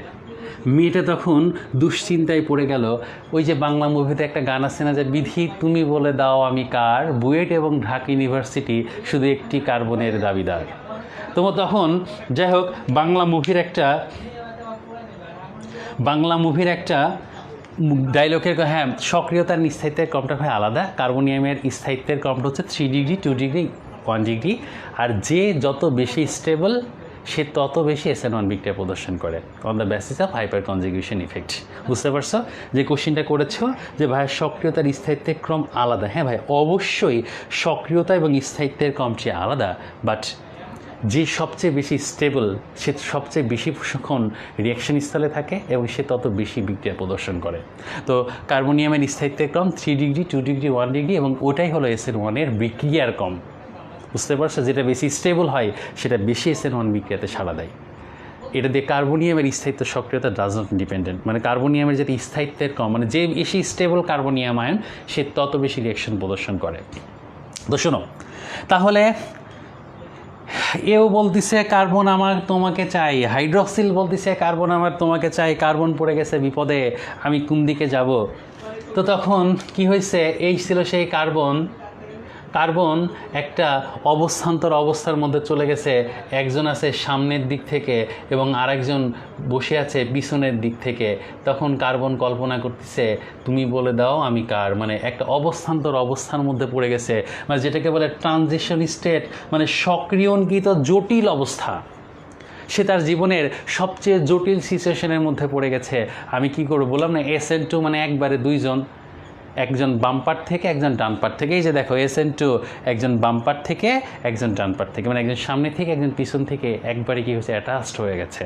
SN2 একবারে কয়টা বলেছি, 2টা। আর SN1 মানে প্রথমে একজন ব্রেকআপ হয়েছে, পরে আবার সংযোগ হয়েছে। আর SN2 মানে একবারে কয়জন, 2জন, একজন সামনে থেকে একজন পিছন থেকে। তাহলে এখন বলো কে স্টেবল হবে? তোমরা ভাই অ্যান্সার করে দিয়েছো ভাইয়া, সেইটি স্টেবল হবে যেটার সক্রিয়তা বেশি। তার মানে বুয়েট এখানে স্টেবল হবে, মানে ঘটনাটা ঘটবে আরবন CH2OH এবং এখান থেকে হ্যালোজেনটা বের হয়ে গেল। এখান থেকে কেন কি হয়ে গেল? ওহ, গান শুনে ইমোশনাল হয়ে গেছি, আসলে সত্যি রে ইমোশনাল আমিও হয়ে গেছি, খুব কষ্ট লাগতেছে। তো যাই হোক, ইমোশনাল হওয়ার দরকার নাই, কারণ এখন আমাদের কেমিস্ট্রির রিয়াকশন মেকানিজম পড়তেছি। তাহলে তোমাদের কাছে প্রশ্ন, SN1 একটা একটা করে ঘটে।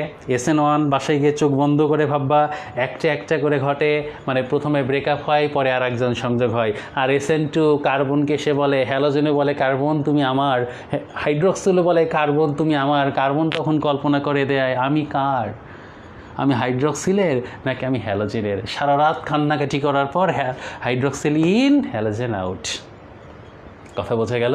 তাহলে SN2 একবারে 2জন, আর SN1 একজন একজন করে, 1 for 1 1, 2 for একবারে 2জন। তাহলে যদি তোমাদের পরীক্ষাতে মেকানিজমটি আসে ভাইয়া, অ্যান্সার করা কি যাবে? প্লিজ সবাই একটু অ্যান্সার করো, অ্যান্সার করা কি যাবে? তোমরা কি বুঝতে পারছো? প্লিজ আমাকে একটু অ্যান্সারটা করো, সবাই বুঝতে পারছো?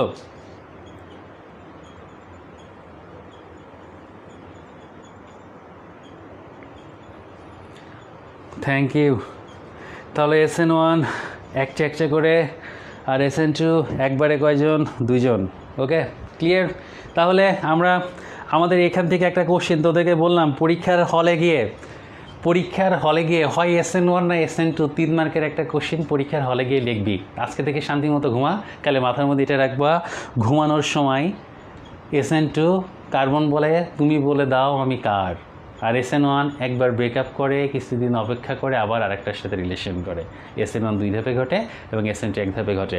এটা পরীক্ষাতে আসবে, একটা আসবে, মাস্ট বি, মনে রেখো। আচ্ছা ভাই, SN1 বুঝছি, এবার SN1 SN2 গেল। এবার আমরা যে জায়গাটাতে আসব সেটা হলো গিয়ে আমাদের অপসারণ বিক্রিয়া। অপসারণ বিক্রিয়া বা যেটাকে আমরা বলি ইলিমিনেশন রিয়াকশন। অপসারণ বিক্রিয়া যেটাকে আমরা বলি ইলিমিনেশন রিয়াকশন। অপসারণ, অপসারণ, অপসারণ কি বললাম, ইলিমিনেশন রিয়াকশন অ্যান্ড দেন বা যেটাকে আমরা বলি অপসারণ বিক্রিয়া। তো যাই হোক, বড় দুঃখ ভরাক্রান্ত মন নিয়ে আমি বোর্ডের উপর একটি কথা লিখতেছি। আমাদের বইয়ে বলা আছে ইলিমিনেশন রিয়াকশন, একটা হলো E1 আর একটা হলো E2। ইলিমিনেশন রিয়াকশন একটা হলো গিয়ে আমাদের E1, একটা হলো গিয়ে আমাদের কী রে E2। আসলে 1কে উপরে দেওয়া বেটার। আসলে দুঃখের কথাটা একটু বলি তোদের সাথে। আসলে ইলিমিনেশন রিয়াকশন হলো 3টে, আর একটা হলো ECB, কনজুগেটেড বেজ ইলিমিনেশন। কি বললাম? আর একটা হলো কি কনজুগেটেড বেজ ইলিমিনেশন। বাট আমাদের পাঠ্য বইয়ে বলা আছে ইলিমিনেশনের 2 type, E1 and E2। Reference RD Madan স্যারের বই, chapter 12, reaction mechanism, page number 752 বলা আছে ইলিমিনেশন রিয়াকশন আর 3 types, they are the E1, E2 and ECB। বাংলায় বলি, ইলিমিনেশন রিয়াকশন হলো 3 ধরনের। অ্যাকচুয়ালি একটা আমাদের E1, একটা হলো E2 এবং আরেকটা হলো গিয়ে আমাদের ECB, কনজুগেটেড বেজ। তো ভাইয়া আমাদের বইয়ে 2টার কথা বলা আছে, একটা হলো গিয়ে আমাদের E1 এবং একটা হলো গিয়ে আমাদের E2। শোনো ভাইয়া, দাগ থেকে যদি দারুণ কিছু হয় তাহলে দাগই ভালো, তাই না? তো যাই হোক, আমরা E1 এবং E2 একটু বোঝার চেষ্টা করি। E1 এবং E2 আমি যে কথাটা বলবো ভাই, এটা হচ্ছে তুই কিতাবের মতো মনে রাখবি, তাহলে পৃথিবীতে তোর যতগুলো ইলিমিনেশন রিয়াকশন আছে তুই একাই অ্যান্সার করে দিবি। একটা কথা মনে রাখবি, ইলিমিনেশন রিয়াকশন মানেই এখান থেকে অসম্পৃক্ত হাইড্রোকার্বন তৈরি হবে। ইলিমিনেশন রিয়াকশন মানে কি তৈরি হবে? অসম্পৃক্ত হাইড্রোকার্বন তৈরি হবে।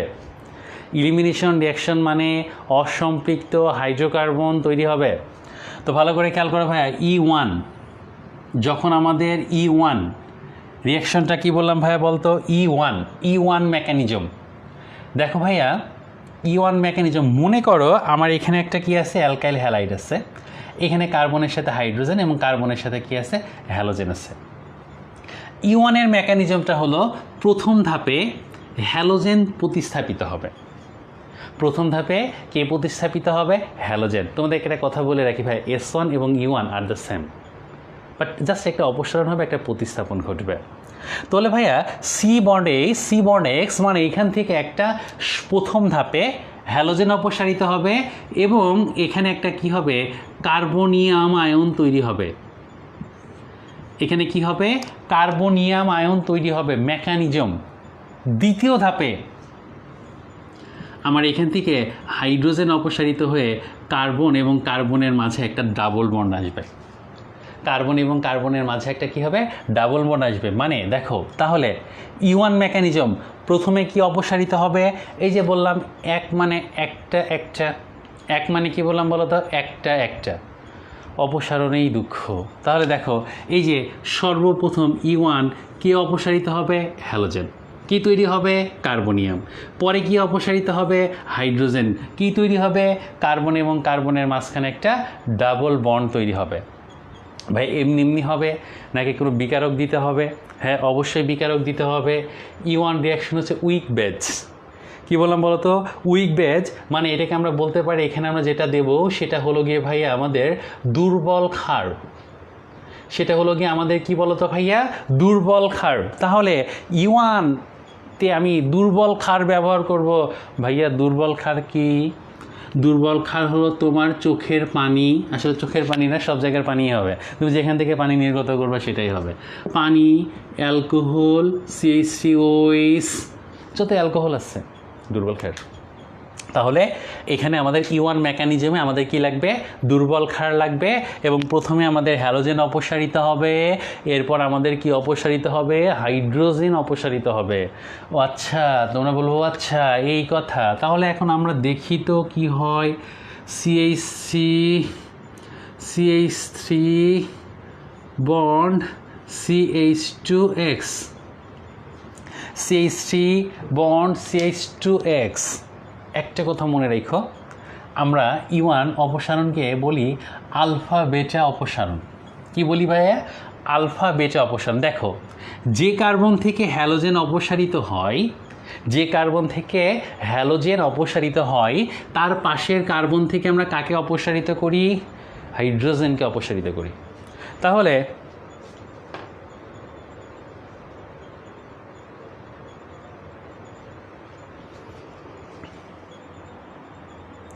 তাহলে আমরা যে কার্বন থেকে হ্যালোজেনকে অপসারিত করি আমরা তার পাশের কার্বন থেকে কি করি? মনোযোগ দিয়ে খেয়াল করো। তাহলে আমরা যে কার্বন থেকে হ্যালোজেনকে অপসারিত করব তার পাশের কার্বন থেকে আমরা হাইড্রোজেনকে অপসারিত করব। আর এই দুই কার্বনের মাঝখানে একটা কি হবে? দ্বিবন্ধন। যদি ভাইয়া বলে এরকম তোমাদের একটা উইক বেজ, মানে কি একটা দুর্বল ক্ষার তোমাকে দিয়েছে, উইক বেজ দিয়েছে, তাহলে ভাইয়া দেখো তোমরা কি বলবা? ভাই এটা খুবই সহজ, এখান থেকে হবে CH2 bond CH2, CH2 bond CH2। যদি ভাইয়া তোমাকে এরকম করে দিত CH2 বন্ড CH2X, তখন কি? Weak base. কি বললাম বলো তো? Weak base. বলবা ভাইয়া এটাও আমরা পারি। এই রিঅ্যাকশনের অ্যান্সারটা কী হবে দেখো তো? CH3 CH2 CH2X, week base দিয়েছি, কী অ্যান্সার হবে? সবাই অ্যান্সারটা করো, দেখি কে সবার আগে অ্যান্সার করবে। যে সবার আগে অ্যান্সার করবে তার জন্য একটা গিফট আছে আজকে ক্লাসে।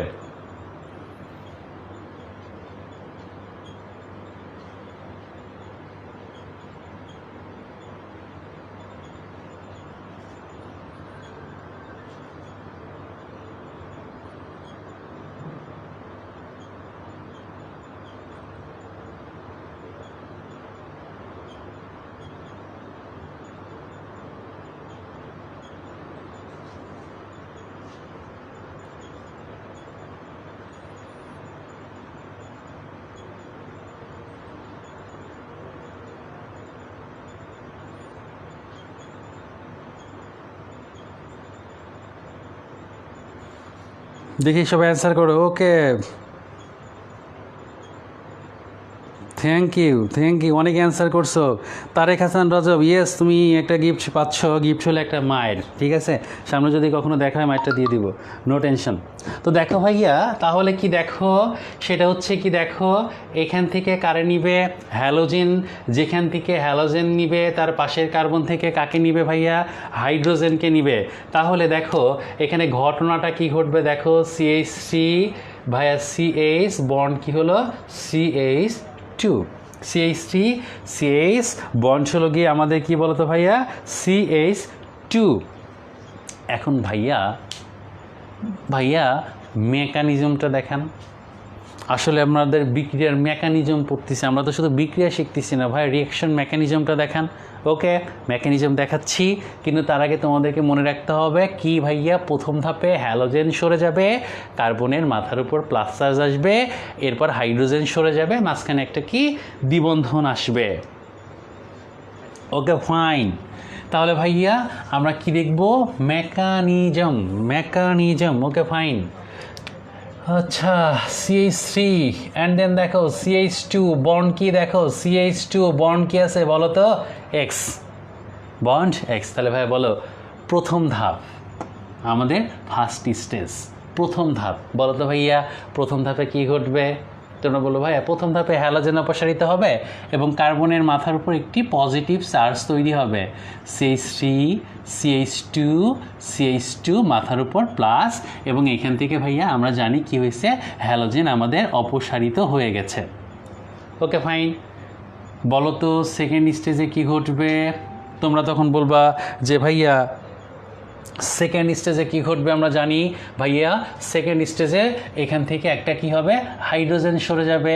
তো সরাই দাও হাইড্রোজেন বা CH3 CH bond CH2, 1 hydrogen shift ঘটলো। তাহলে মেকানিজমটা কি ভাইয়া? প্রথম ধাপে কার্বনিয়াম আয়ন তৈরি হবে এবং দ্বিতীয় ধাপে হাইড্রোজেনটা এখান থেকে অপসারিত হবে। কার কারণে? উইক বেজ মানে কি? দুর্বল ক্ষারক। কি ভাইয়া মেকানিজমটা বুঝতে পেরেছো?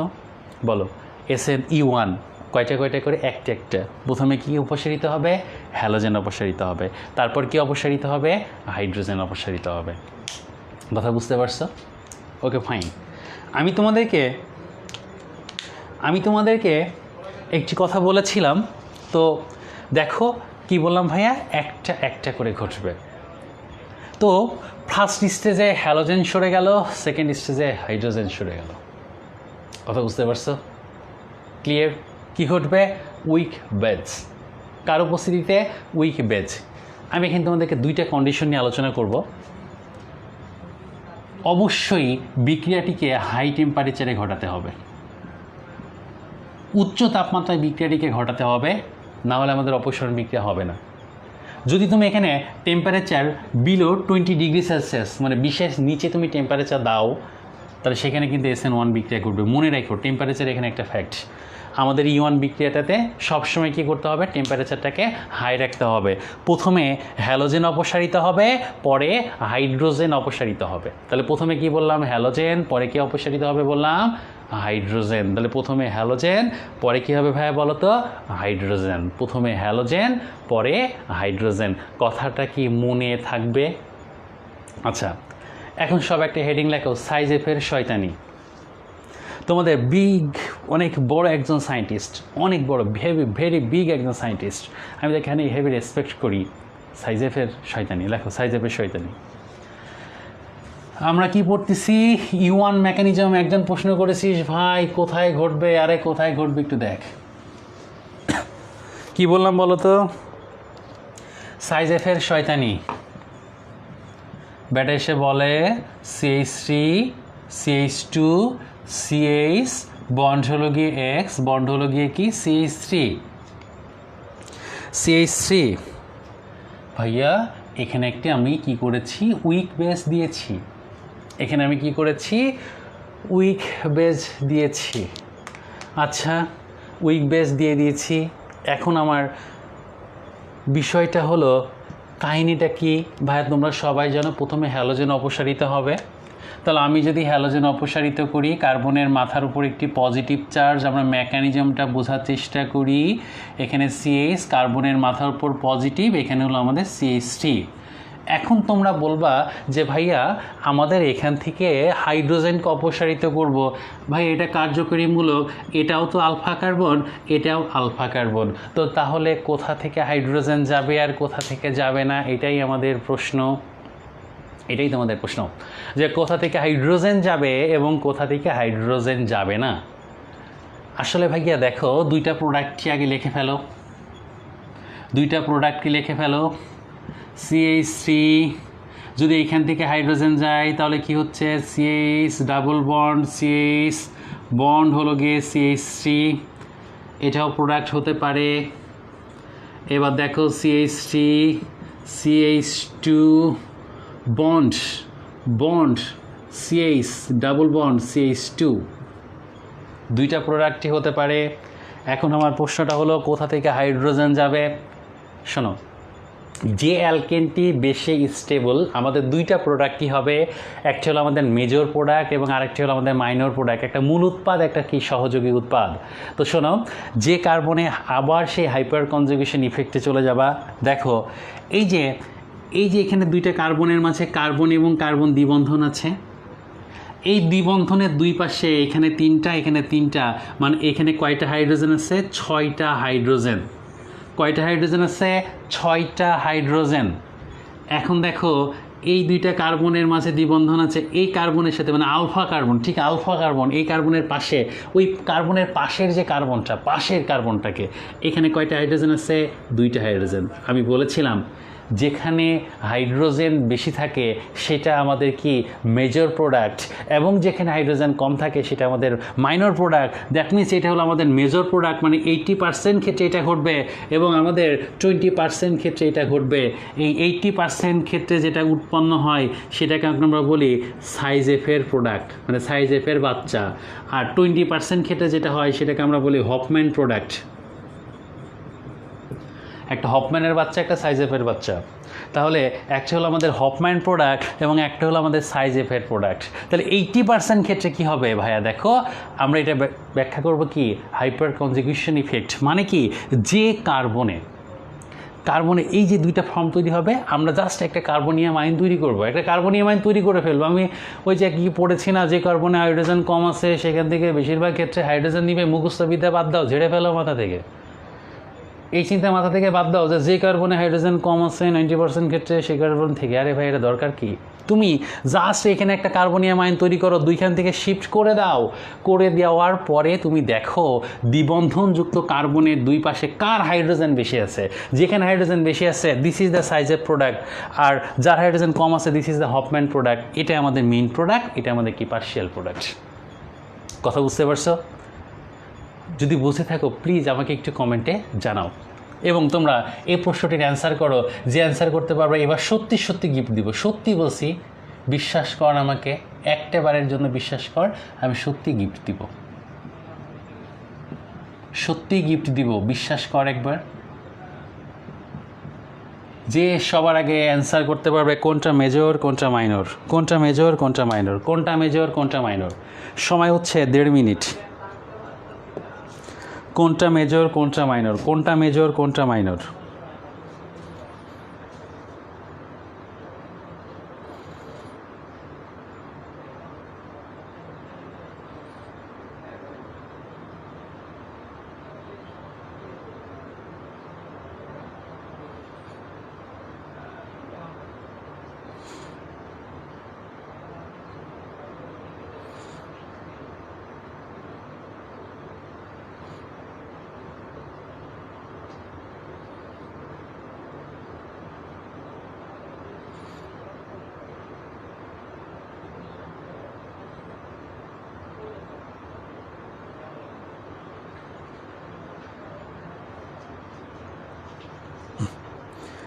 ওকে, অ্যান্সার করেছে চাইল্ড অফ সাইজেব, সাইজেবের বাচ্চা।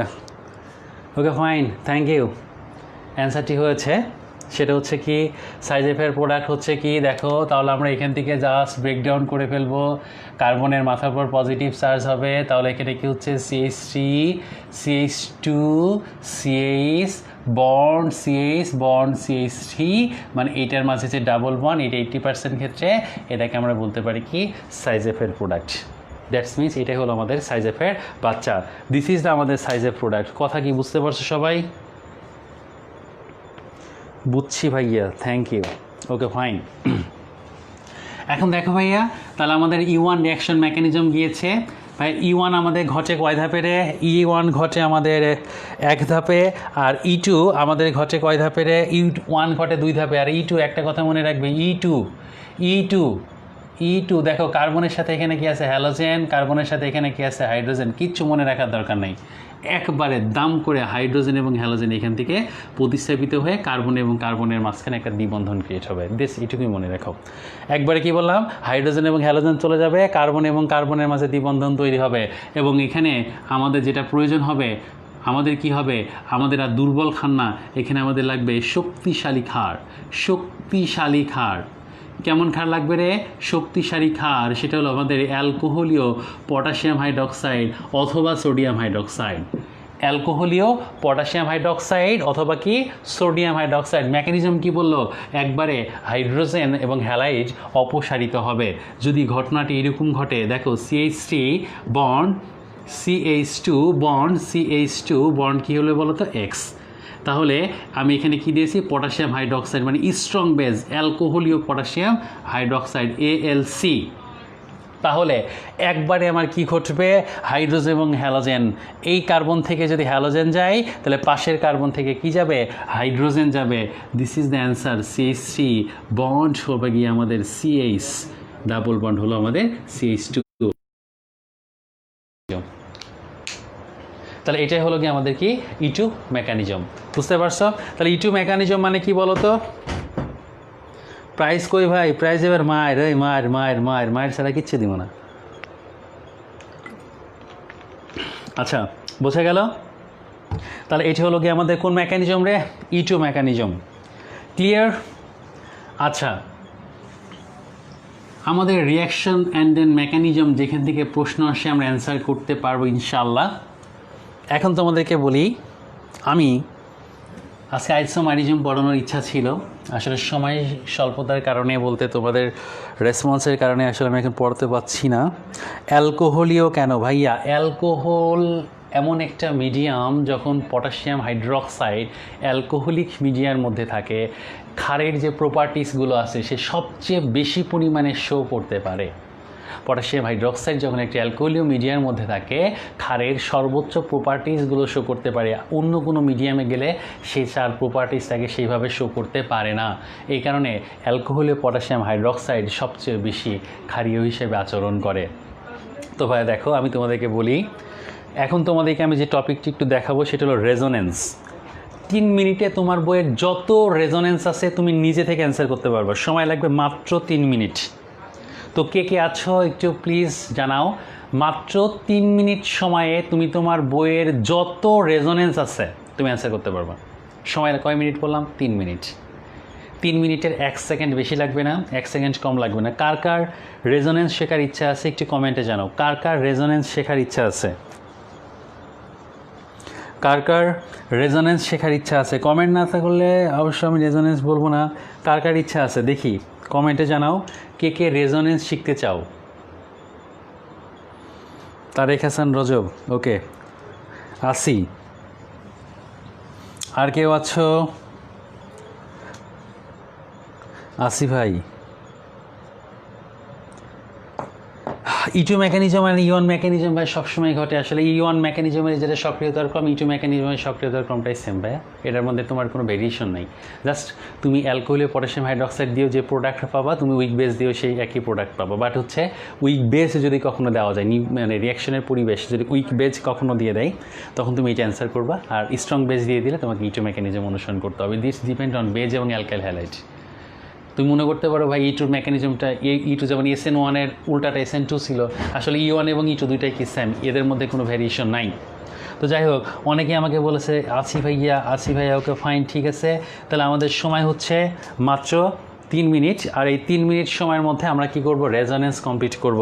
তো ভাইয়া রেজোনেন্স কমপ্লিট করতে হলে কারা রেজোনেন্স দেয়? তোদের সর্বপ্রথম MCQ একটা প্রশ্ন আসে যে নিচের কোন যৌগটি রেজোনেন্স প্রদর্শন করে, নিচের কোন যৌগটি রেজোনেন্স প্রদর্শন করে না।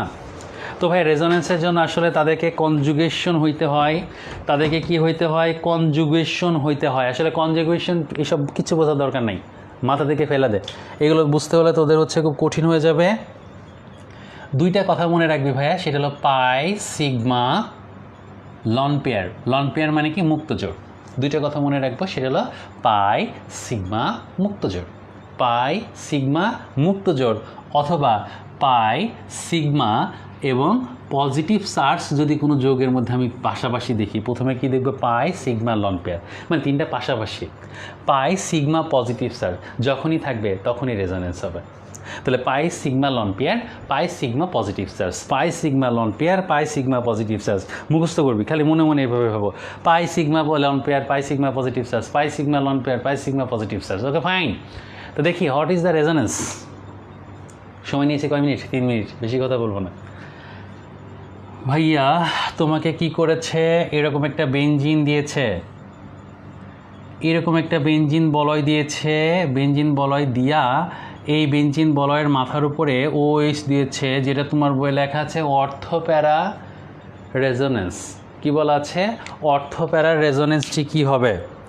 অর্থপ্যারার রেজোনেন্সটি কী হবে? এইভাবে তোমাদের বইয়ে দেওয়া আছে।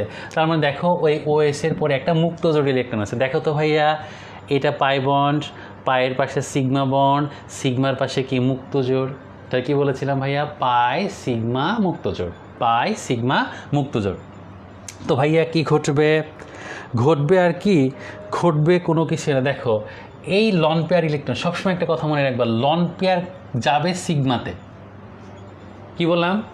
লন পেয়ার কোথায় যাবে? সিগমাতে। তীর চিহ্ন মারবা কোথায়? লন পেয়ার থেকে সিগমাতে, মনে থাকবে। এই তীর মারবো কোথায়? লন পেয়ার থেকে সিগমাতে তীর মারবো। তাহলে এটা লন পেয়ার, লন পেয়ার থেকে সিগমাতে তীর মারি। তাহলে লন পেয়ার থেকে সিগমাতে তীর মারবো। দেখো এটা হলো আমাদের 1 নম্বর কার্বন, এটা আমাদের 2 নম্বর কার্বন, এটা হলো আমাদের 3 নম্বর কার্বন। সবসময় যখন এইখানে এই জায়গা থেকে যখন এই জায়গাটাতে ইলেকট্রনটা ঢুকে যাবে, আমি 3 নম্বরটার বিষয়টাতে আসতেছি। তাহলে সিগমা থেকে লন পেয়ারে তীর চিহ্ন মারতে হবে। তাহলে কোথায় মারতে বললাম বলো তো? সিগমা থেকে তীর চিহ্ন মারবা, লন পেয়ার থেকে সিগমায় তীর হবে, লন পেয়ার থেকে সিগমায় তীর হবে। আর এই যে লন পেয়ার থেকে 1 2 3 সেই পাই থেকে এই যে পাই বন্ধন আছে, এই পাই বন্ধন থেকে যেটা 3 নম্বর পজিশনে আসে সেই 3 গুণে সেখানে আবার আরেকটা 3 দিতে হবে।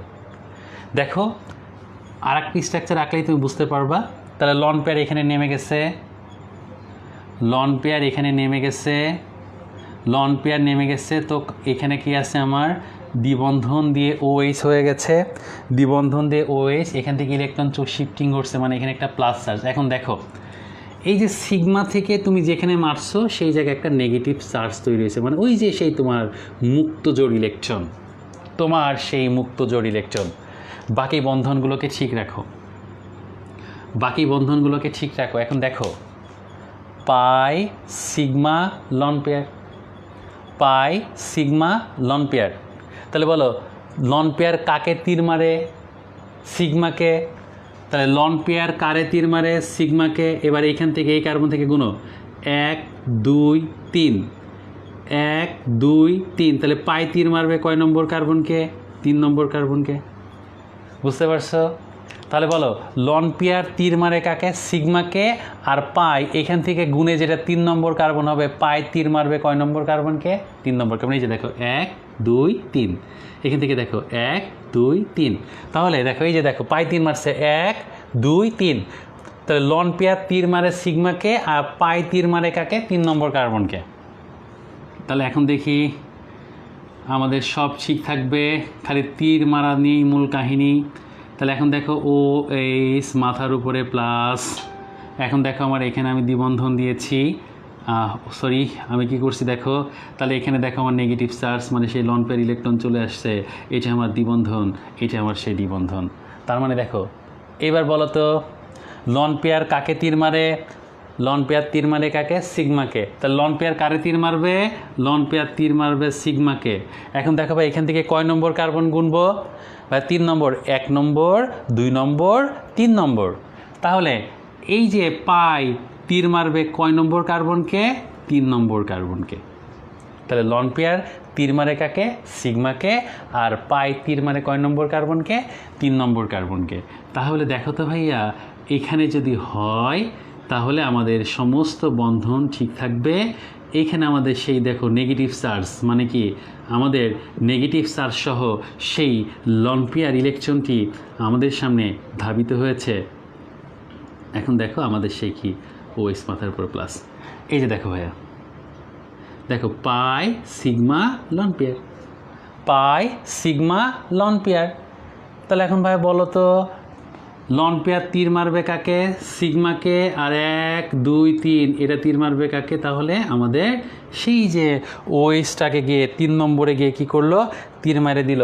আর 3 নম্বরটাকে যখন তীর মেরে দিল তখন আমার এখান থেকে যে স্ট্রাকচারটা পাইলাম সেটাই হলো গিয়ে দেখো আমাদের রেজোনেন্স স্ট্রাকচার। এখানে দেখো দ্বিবন্ধন যে পজিশনে ছিল এখানে দ্বিবন্ধনের পজিশনটা চেঞ্জ হয়ে গেছে। সো এটাই হলো আমাদের সেই রেজোনেন্স স্ট্রাকচার, কাঙ্ক্ষিত রেজোনেন্স স্ট্রাকচার। তো তোমাদেরকে একটা কথা বলি, তাহলে কি বললাম ভাই বলো তো? লন পেয়ার কাকে তীর মারবে? লন পেয়ার কাকে তীর মারবে? সিগমাকে। আর সিগমা 3 মারবে কয় নম্বর কার্বনকে? 3 নম্বর। এখান থেকে বোঝার চেষ্টা করো, দেখো loan pair sigma, loan pair sigma, loan pair তীর মারলো কাকে? সিগমাকে। এবার গুনো 1 2 3। তাহলে পাই তীর মারলো কাকে? কয় নম্বর কার্বনকে? 3 নম্বরে। যাকেই তীর মারছে, যে কার্বনের তীর মারে একটা negative charge. Pi sigma loan pair, loan pair কাকে তীর মারে বলেছি? সিগমাকে। তা লন পেয়ার সিগমাকে তীর মারছে। এবার পাই কয় নম্বর কার্বনে তীর মারবে? 1 2 3। তাহলে দেখো এই যে 3 নম্বর কার্বনে তীর দিয়েছে। এবার দেখো পাই সিগমা লন পেয়ার, বলো লন পেয়ার কারে তীর মারে? সিগমাকে। আর পাই কয় নম্বর কার্বন? 3 নম্বর। এখান থেকে কোনো 1 2 3, 3 নম্বর কার্বনে।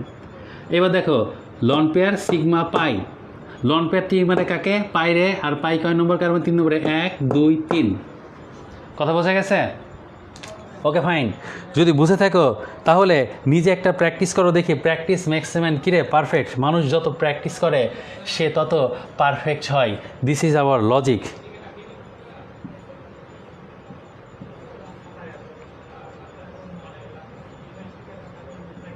NH2 ভাই এটা তো তোরা কমেন্ট করে জানাতে পারবি না?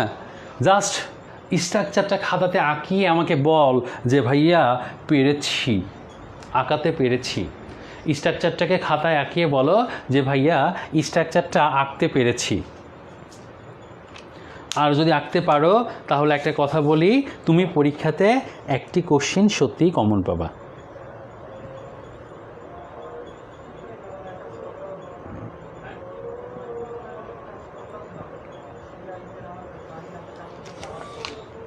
খালি মনে রাখবা কে কোথায় তীর মারবে।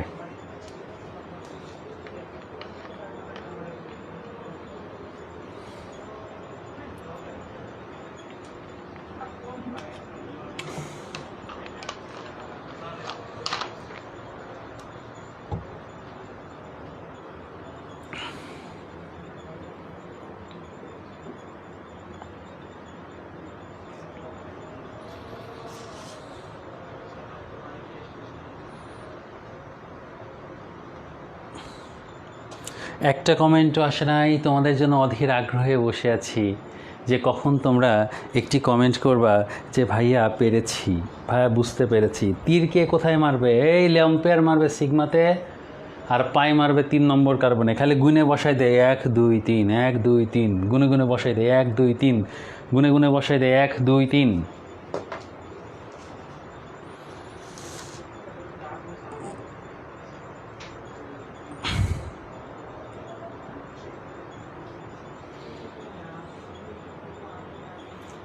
শেখ মোহাম্মদ রাজ, ওকে ভাইয়া।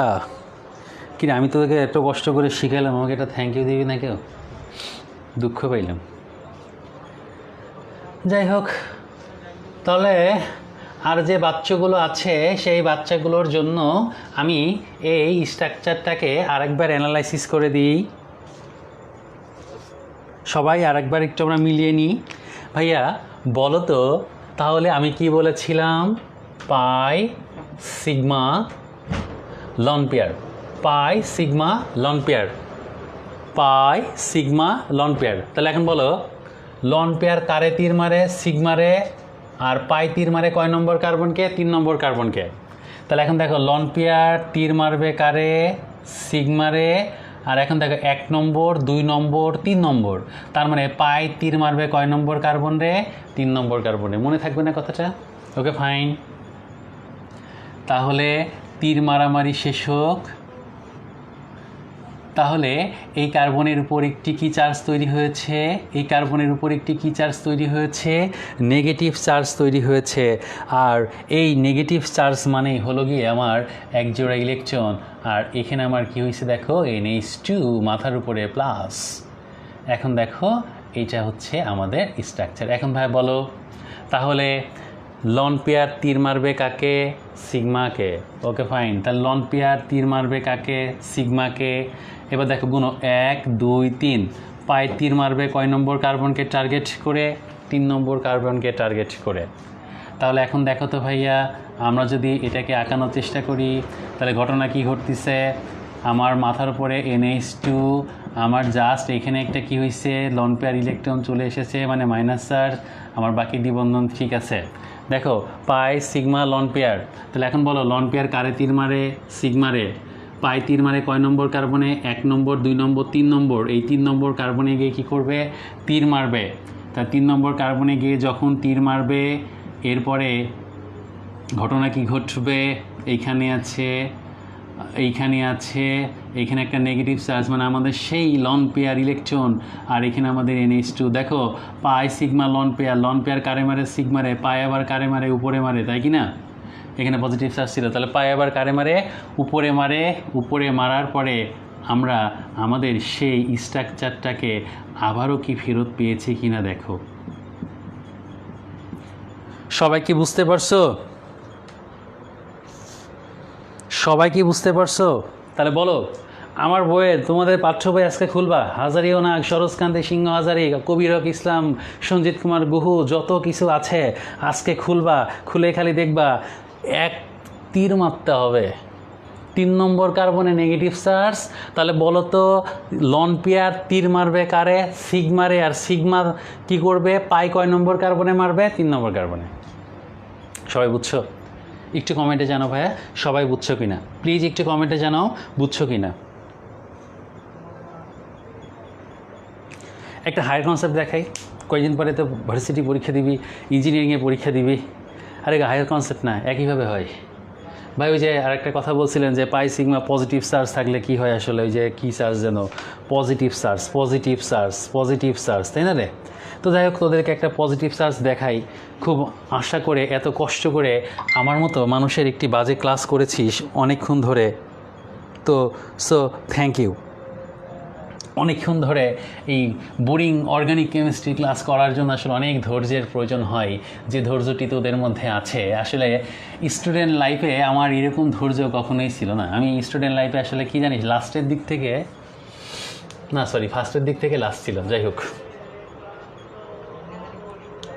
আচ্ছা আমরা দেখি পাই sigma positive charge, pi sigma positive charge, pi sigma positive charge. আজকে আসলে আমার আইসোমারিজমের সম্পূর্ণ টপিকটা পড়ানোর ইচ্ছা ছিল, বুঝছিস, কিন্তু আইসোমারিজম মানে এই রিয়াকশন মেকানিজমের আইসোমারিজম আসলে একদিনে পসিবল হয় না। তো আমরা ইনশাল্লাহ নেক্সট আইসোমারিজম ডিটেলস পড়িয়ে ফেলবো, সমস্যা নেই। তারপর আমি তোদের যদি মানে কনসেন্ট্রেশন থাকে বা কনসেন্ট্রেশন ধরে রাখার মতো অবস্থায় থাকে, তাহলে আমি জ্যামিতিক আইসোমারিজমটা তোকে একটু ডিটেলস বোঝাই দিতে পারি। তো আগে যাই হোক, আমরা আগে এটা বুঝে নিই যে পাই sigma positive charge, pi sigma positive charge. এই যে তোদের বইয়ে পাই সিগমা পজিটিভ চার্জ, কবির স্যারের বই, হাজারে স্যারের বই খুললেই দেখা যায় যে কি যে একটা বিরক্তিকর বিষয়, এই যে এরকম করে দিয়ে না মাথার পর এনোটো এরকম একটা স্ট্রাকচার দেওয়া আছে, দিয়ে বলতেছে যে এটা রেজোনেন্স আঁকো। ওই যে এনোটুর সাথে একটু কী করে, আসলে এনোটুতে এইভাবে থাকে না আমাদের বইয়ে, এনোটুতে থাকে এইভাবে এন বন্ড ও, এরপর এখানে ও মাইনাস, এটা মাইনাস। এখন দেখো পাই সিগমা পজিটিভ চার্জ, এই যে এনের মাথার পর plus, pi sigma positive charge, pi sigma positive charge. ভাইয়া এখানে মনে রাখবি, পাই সবসময় তীর মারবে সিগমারে, pi sigma positive charge, pi তীর মারবে কারে, সিগমারে, pi sigma positive charge, pi sigma positive charge, pi sigma positive charge. তাহলে এখন বল, পাই তীর মারবে কারে রে, সিগমারে, পাই কারে তীর মারবে, সিগমাকে, পাই কারে তীর মারবে, সিগমাকে। তাহলে ভাইয়া পাই কোথায়, এই যে দেখ পাই, তাহলে পাই তীর মারবে কারে, সিগমারে, পাই তীর মারবে কারে, সিগমারে। তো এখন দেখ, এই যে এখানে একটু জাস্ট রেজোনেন্স ঘটবে, ছোট্ট একটু রেজোনেন্স ঘটবে, মানে এখানকার ইলেকট্রনটা অক্সিজেন টেনে নিবে। তাহলে পাই সিগমারে তীর মারবে, 1 2 3, এই 1 2 3 পজিটিভ চার্জ, মানে 3 নম্বর কার্বনে কী হবে, একটা পজিটিভ চার্জ তৈরি হবে। পাই সিগমা পজিটিভ চার্জ মানে 3 নম্বর কার্বনে এখানে যে নাইট্রোজেন আছে, ইলেকট্রন দিয়ে দিছে, নাইট্রোজেনে প্লাস, আর এখানে অক্সিজেন মাইনাস, আর এখানে অক্সিজেন কী হয়েছে, মাইনাস। তাহলে দেখো 1 নম্বর 2 নম্বর 3 নম্বর কার্বনে পজিটিভ চার্জ, 3 নম্বর কার্বনে পজিটিভ চার্জ। তাহলে বলো পাই কোথায় তীর মারবে, সিগমাতে। পাই কোথায় তীর মারবে, সিগমাতে। এবার দেখি উপরে যা আছে সবই ঠিক থাকবে, উপর থেকে নিচে কোনো পরিবর্তন নাই, উপরে যা আছে সবই ঠিক থাকবে। ও মাইনাস, ও মাইনাস, প্লাস। দেখো তো ভাইয়া এখান থেকে গুনো, 1 2 3, 3 নম্বর কার্বনে প্লাস চিহ্ন দিয়ে দাও, এখানে পাই, এখানে পাই, পাই সিগমা পজিটিভ চার্জ। তাহলে এখন বলো তো পাই কোথায় তীর মারে, পাই কোথায় তীর মারে, পাই সিগমা। ভাইয়া পাই সিগমাতে তীর মারে। তাহলে পজিটিভ চার্জ কয় নম্বর কার্বনে যাবে, 1 1 2 3। তাহলে 1 2 3 ডায়াল করে গে আমাদের রেজোনেন্স স্ট্রাকচার মিলাই গে। Okay okay, and then plus, and then N bond O minus, and O minus, মাথার উপর কি আছে ভাইয়া, একটা প্লাস চার্জ। এখন কি পাই সিগমা পজিটিভ চার্জ। এই পাই কোথায় তীর মারে ভাই, পাই কোথায় তীর মারে ভাই, সিগমাতে। পাই কোথায় তীর মারে, সিগমাতে। পাই কোথায় তীর মারে, সিগমাতে। দেন পাই সিগমাতে তীর মেরেছে, আমাদের এই যে স্ট্রাকচার যেটা ছিল, এই স্ট্রাকচারটা আমাদের কি হয়েছে, আমাদের চেঞ্জ হয়ে গেছে। প্রথমে যেটা ছিল, তাহলে এখানে দেখো এই যে দ্বিবন্ধন নেমে এসেছে, তার মানে এই অক্সিজেনের ইলেকট্রন এখন কি করছে, অক্সিজেন এসে নাইট্রোজেনের ইলেকট্রন ঘাটতিটা পূরণ করছে। আর এই অক্সিজেনটা হয়েছে কি আমার মাইনাস চার্জ, আর অক্সিজেনের নাইট্রোজেনের প্রতি আমার একটা পজিটিভ চার্জ ছিলই। তাহলে দেখো তোমাদেরকে একটা কথা বলি, সবাইকে একটু কনসেন্ট্রেশন দিয়ে খেয়াল করো ভাইয়া। কী বলছি, পাই সিগমা পজিটিভ চার্জ। তাহলে বলো পাই কারে ইলেকট্রন তীর মারে, সিগমারে। পাই কারে তীর মারে, সিগমারে। দেখো পাই তীর মারছে সিগমারে, 1 2 3, 3 নম্বর কার্বনে পজিটিভ চার্জ। দেখো পাই তীর মারছে কারে, সিগমারে, 1 2 3, 3 নম্বর কার্বনে পজিটিভ চার্জ। দেখো পাই কারে তীর মারছে, সিগমারে, 1 2 3, 3 নম্বর কার্বনে কি পজিটিভ চার্জ। পাই ইলেকট্রন মারছে কি, সিগমারে, 1 2 3, 3 নম্বর কার্বনে পজিটিভ চার্জ, আর এটার মাঝে একটা দ্বিবন্ধন। দিস ইজ আমাদের রেজোনেন্স স্ট্রাকচার। কথা বোঝা গেল? সবাই বুঝছো? যদি বুঝে থাকো এটা বাসাতে প্র্যাকটিস করবা, এটা তোমার হোমওয়ার্ক হিসেবে থাকলো। হোমওয়ার্ক প্র্যাকটিস করে গ্রুপে সুন্দর করে ছবি তুলে কমেন্টে জানাবা। আমরা তোমার অ্যান্সারটি আমি দেখার চেষ্টা করব। তোমাকে একটা রিকোয়েস্টই করি, এটাকে সলভ করে কমেন্টে সুন্দর করে জানাবা যে ভাইয়া পেরেছি। CH2 দেখো ভাইয়া, পাই সিগমা পজিটিভ চার্জ। শুধু মনে রাখো 1 2 3 কয় নম্বর কার্বন, 3 নম্বর। পাইকারে তীর মারে, সিগমারে। পাইকারে তীর মারে, সিগমারে। লন পেয়ার কারে তীর মারে, সিগমারে। সিগমা খালি তীর খাইতে খাইতে খাইতে সিগমার অবস্থা ক্লিয়ার। সবাইকে বুঝতে পারছো? এবং যদি বুঝে থাকো আমি তোমাদের সামনে থেকে বিদায় নিব, কারণ আমাদেরকে বিদায় নেওয়ার পালা চলে এসেছে। তোমাদের কারোর কোনো যদি কোশ্চেন থাকে, কারোর কোনো কিছু জিজ্ঞাসা থাকে আমাকে বলো, আমি কোশ্চেনের অ্যান্সার দিচ্ছি। বলো কারোর কোনো প্রশ্ন আছে ভাইয়া? যদি প্রশ্ন না থাকে আমি তোমাদের কাছ থেকে বিদায় নিব। কারোর কোনো প্রশ্ন আছে?